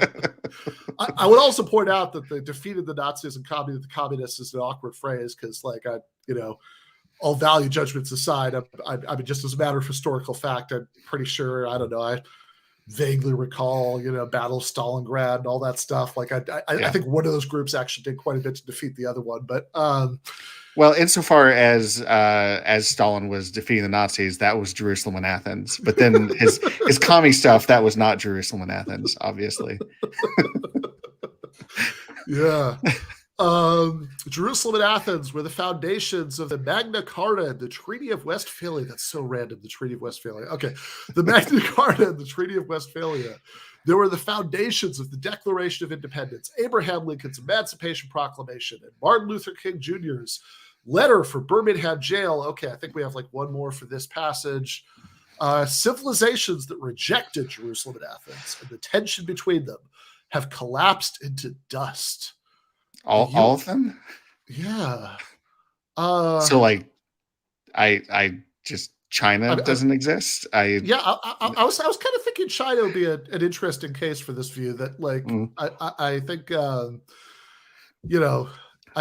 accepted it's not obvious what the influence of either of those things is on that that particular society. I mean, except very indirectly. But the USSR, yeah, and also there are a lot of interesting questions you could ask here about earlier points in human history. But the USSR rejected Judeo-Christian values of Greek natural law, substituted the values of the collective in a new utopian vision of, quote, social justice, unquote, sidebar, totally what they called it in the USSR.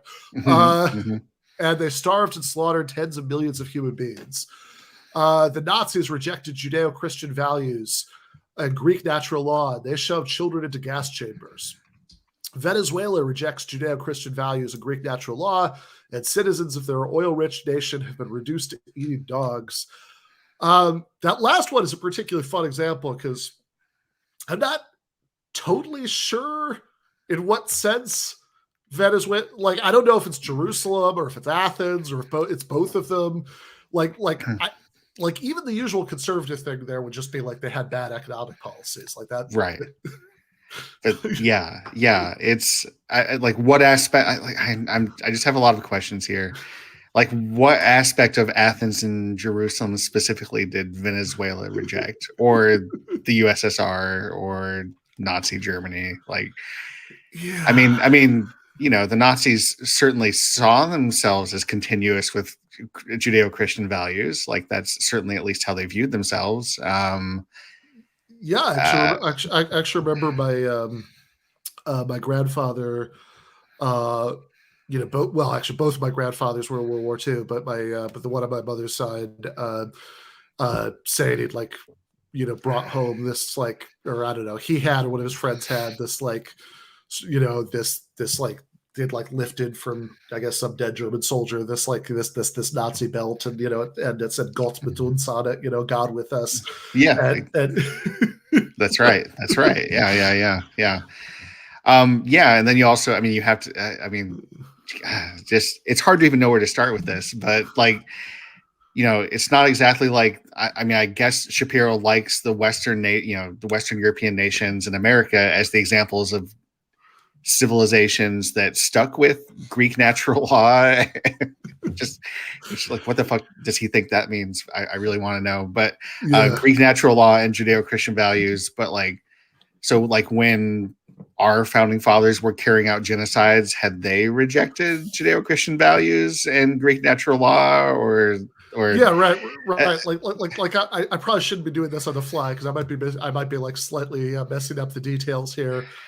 But Andrew Jackson, if I'm recalling correctly, actually had a saddle that was made from the skin of a killed Native person. So it's I don't know. I guess if you reject Greek natural law, you'll shove children into gas chambers, but if you accept it, you still might do that. Yeah, right. God, all the stuff Columbus did, all the stuff we did settling this nation. The countless genocides carried out by most Western European nations.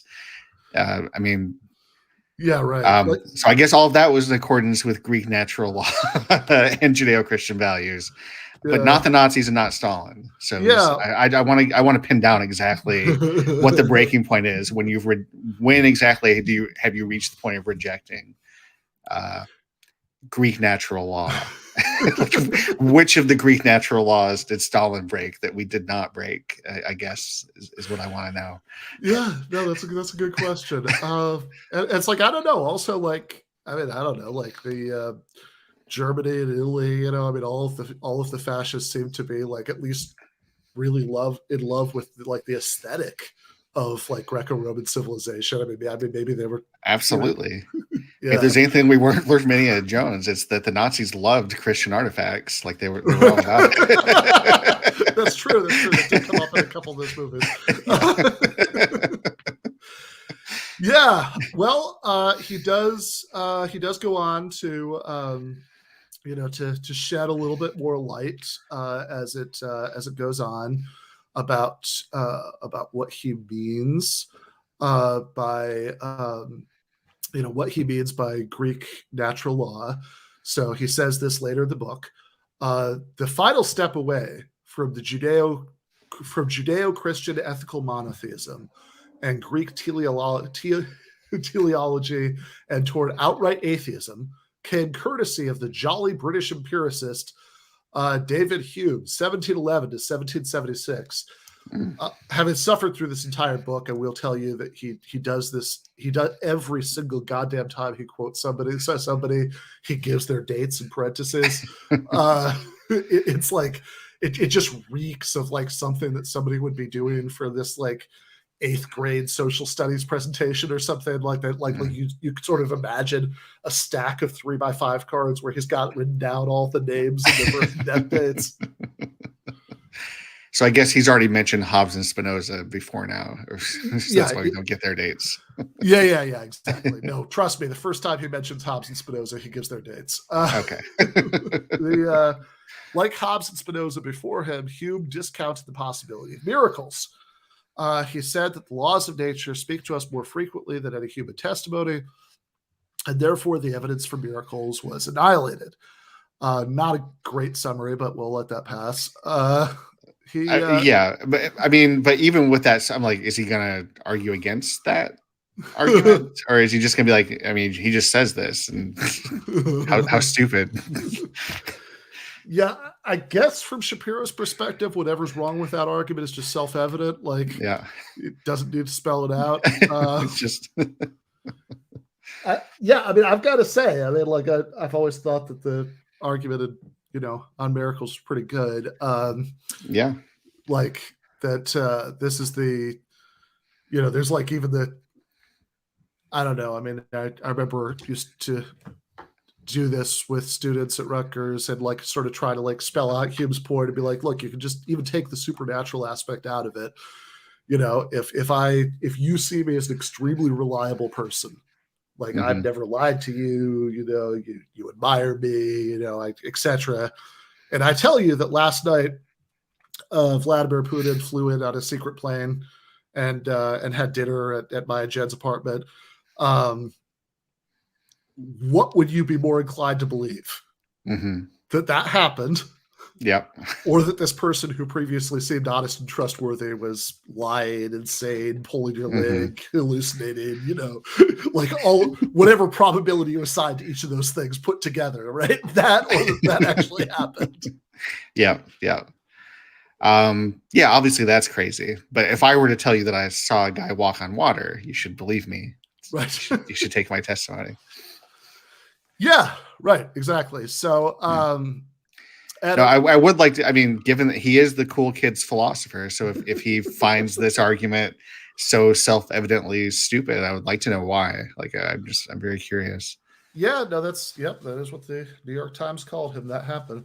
The cool kid's philosopher is the title of the article. And I think there were a bunch of quotes in there about he's a logic machine and all this stuff. And so, yeah, I would love to know what his response would be to that argument. He certainly doesn't give it here. It's actually your walking on water example is fun too, because that would be an example of a miracle claim that Ben Shapiro doesn't believe. Ah, okay. Right? Yeah, that's right. That's the other one, right? Yeah. Right. So that's the Judeo part, right? Yeah, exactly, right. That's from the other end of the Judeo-Christian, which is, by the way, one of the hilarious things about this book that like he constantly uses this phrase Judeo-Christian. It's really unclear what he means by the West, but one thing he definitely doesn't mean, like he's very explicit about this, is like Islam, right? That's not part of the West. And so like, okay, so what's the metric by which Judaism and Christianity are basically the same thing, but like Islam is not basically that same thing? Like that, right? I would just be fascinated to know this, but like, yeah. So this is also, in fact, this exact thing that this would be a miracle that he doesn't believe in, like as an Orthodox Jew. Like this is one of Hume's points in that discussion.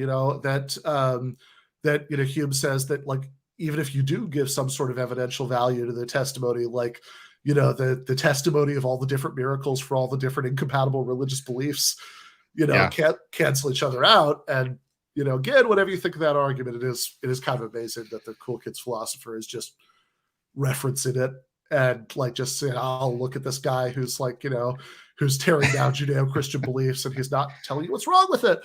I would love to. Yeah, I would love to know why what his reasoning is for rejecting that particular miracle, but not others.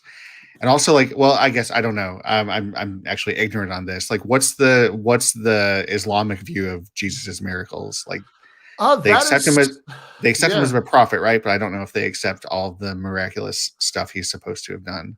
Yeah, that is a good question. I am not sure what the Muslim view is about that. Like, I know. Yeah, I know that there is like a version of the resurrection that's a little bit different. That's in the Quran, but yeah, I don't know what the miracle view is. But yes, that would be good, relevant information. And again, there's also, there are also Muslim miracle stories that nobody in what Ben would consider to be the Judeo-Christian tradition, believes. So, he even argued that polytheism was as rational as monotheism. Again. Okay. I mean, A, tell us why not. B, this really makes it confusing, like in what sense he wants to call Athens and Jerusalem equally twin diamonds. But then but wait a second, like the Greeks had a certain belief system. Yeah, right. He's rejected this important, he's rejected this important ancient Greek wisdom by saying that it's not less rational to believe that there are multiple gods than that there's one God. Yeah. He also attempted to demolish classical proofs of God's existence. He took on the cosmological argument by stating that it's quite possible for something to come from nothing. So the notion of an unmoved mover was unnecessary. Sidebar. This came up in the Charlie Kirk debate too. For some reason, all of these young conservatives who want to think that they're great books types love this phrase, the unmoved mover. I don't know why that is, but yeah, it's interesting. Yeah, I've noticed that too. It's strange. But yeah. Also, this is we can stop doing every one of these, but I'll just say read David Hume's dialogues concerning natural religion. This is not a good summary. Yeah, no. Most of all, Hume rejected the idea of a just God because the presence of evil in the universe. Again, don't have to dwell on it, but that does seem like an argument that the cool kids philosopher could perhaps respond to. Yeah, it would be nice. I guess that's just another self-evidently stupid thing Hume said to turn us all into atheists. But I would like to know what's wrong with it. I've always found that to be a pretty convincing argument. So, right. Like Hobbes and Spinoza, Hume totally dismissed the idea that human beings could discern purpose or virtue from the bare facts of the material world. Hume famously summed up this problem in his is-ought distinction. Just because the natural world is a certain way doesn't mean that we ought to do a certain thing. Discoverable purpose disappeared in Hume's philosophy. All right, this continues. Hume's atheism, also a little bit of an oversimplification. He said some skeptical things about religion. It's not totally clear what his ultimate position was, but whatever. Yeah. Hume's atheism remained a minority position in his time. Most philosophers still believed in at least a deist conception of the universe, though they increasingly rejected the tenets of Judaism and Christianity. Again, I mean, it's just such a shame that the demographics worked out this way. So he has to keep saying shit like this because it's every European philosopher, except for Spinoza, this time period rejected the tenets of Judaism. That was never an issue there. Most philosophers were also unwilling to concede to Hobbesian positivism, the idea that good and bad are human constructions dependent on power relationships. Instead, philosophers increasingly focused on rebuilding universal morality in the absence of the Bible, having dethroned God as an active moral arbiter for human behavior, and instead redefined God as the Aristotelian unmoved mover alone. Man was free to search for a moral system using reason alone. But these philosophers could no longer rely on Aristotelian teleology. They could not look at the nature of the universe and determine moral ends. Okay, I think we have one last one of these. The legacy of Western thought had relied on natural law, the idea of universal purposes discernible in the universe through the use of reason. Nature was seen not as a justification for behavior, but as a hint of a broader pattern in creation. Things were designed with a purpose. And it was the job of free human beings to act in accordance with right reason in achieving that purpose. What we ought to do is inherent in what is. A hammer was made for hammering, a pen for writing, and a human for reasoning. Human beings could reason about the good and then shape the world around them to achieve it. All right, that's it. That's the passages we're looking at from The Right Side of History by Ben Shapiro. So I guess that summary of Greek natural law reasoning, some Greek or another, I don't know. But I guess that we got at the end. That's the right position. That is what we should think about about morality, that we can just discern the purposes of things in nature, and that what should happen is somehow a function of those purposes. Yeah. So I mean, again, it's hard to know where to begin. I mean, you get like a 3-minute dismissal of all of moral philosophy after Aristotle, which is just kind of amazing. It would be nice to hear him like, okay, so like if you think that none of these other efforts to reason about objective morality that don't just explicitly appeal to teleology and nature. So John Stuart Mill, what does he think about utilitarian arguments? What does he think about Kant's attempt to ground morality in pure reason? What does he think of, I mean, even modern attempts to resuscitate Aristotle, but without his particular views of telos being written into nature? Like David Drake's quote there is exactly right, I guess. Although you'd have to cut off Aristotle, because I guess he thinks Aristotle got everything right. But Socrates, Plato, Hume, Kant, Mill, morons. Like, yeah, right. Like, and he does. I guess to be fair, he does talk about Kant a little bit elsewhere in the book. Okay. I think we're probably going to save that for another one of these segments. That's probably worth one on its own. But certainly the rest of these views, he either utilitarianism is kind of sort of, I mean, you actually got a little bit of that in these passages. It's sort of a vague boogeyman, like thinking that everything's pleasure and pain. Yeah. Which is not all versions of utilitarianism. Right. That's also true. Yeah.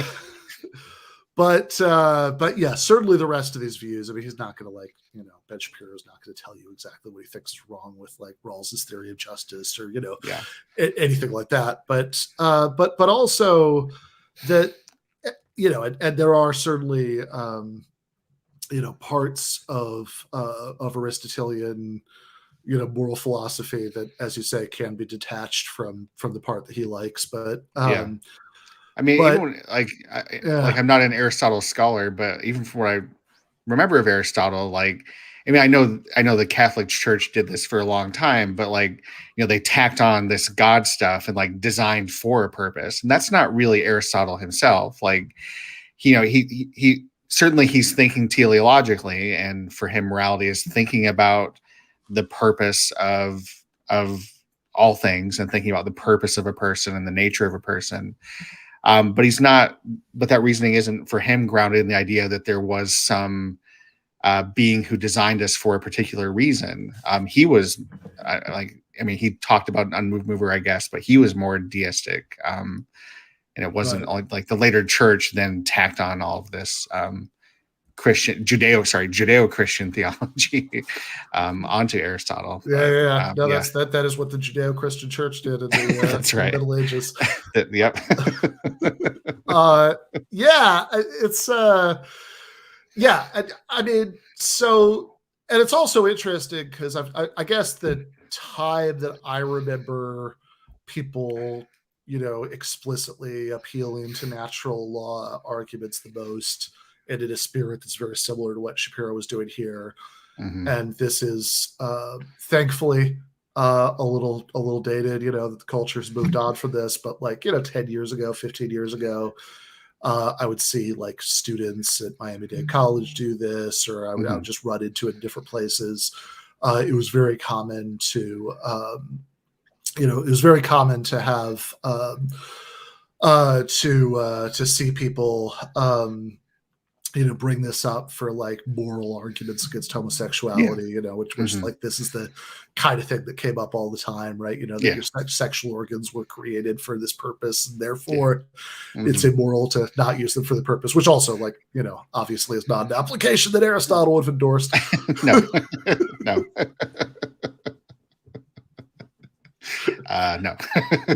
In the Greek version of Greek natural law theory, Clearly, the Greek natural law theory did not have a problem with alternate uses for our sex organs. I would actually be very curious. Does Shapiro talk about homosexuality when he's talking about the twin pillars of Athens and Jerusalem? There's a bit of a conflict there. I think there is. He doesn't get into that. I think actually, from what I can recall reading that book, it's been 2 years since I read the whole thing. As I recall,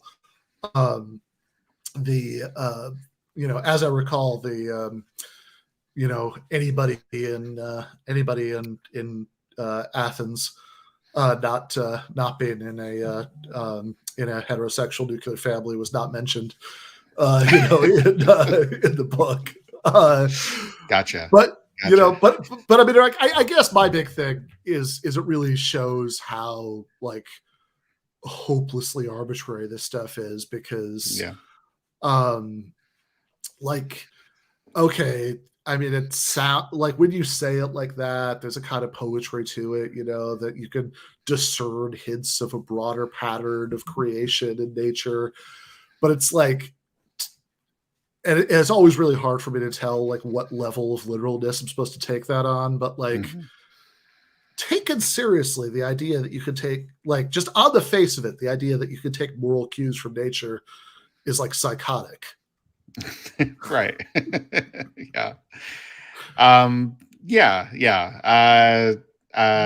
It's I mean, I will say, like, I kind of like Aristotle, and like the way he does, the way he reasons about telos, like I kind of like that. Like, I think there's room for this concept of telos in moral discourse, but it's not this like straightforward, just look at nature and see what things are doing, and then, well, therefore that's what we're supposed to do.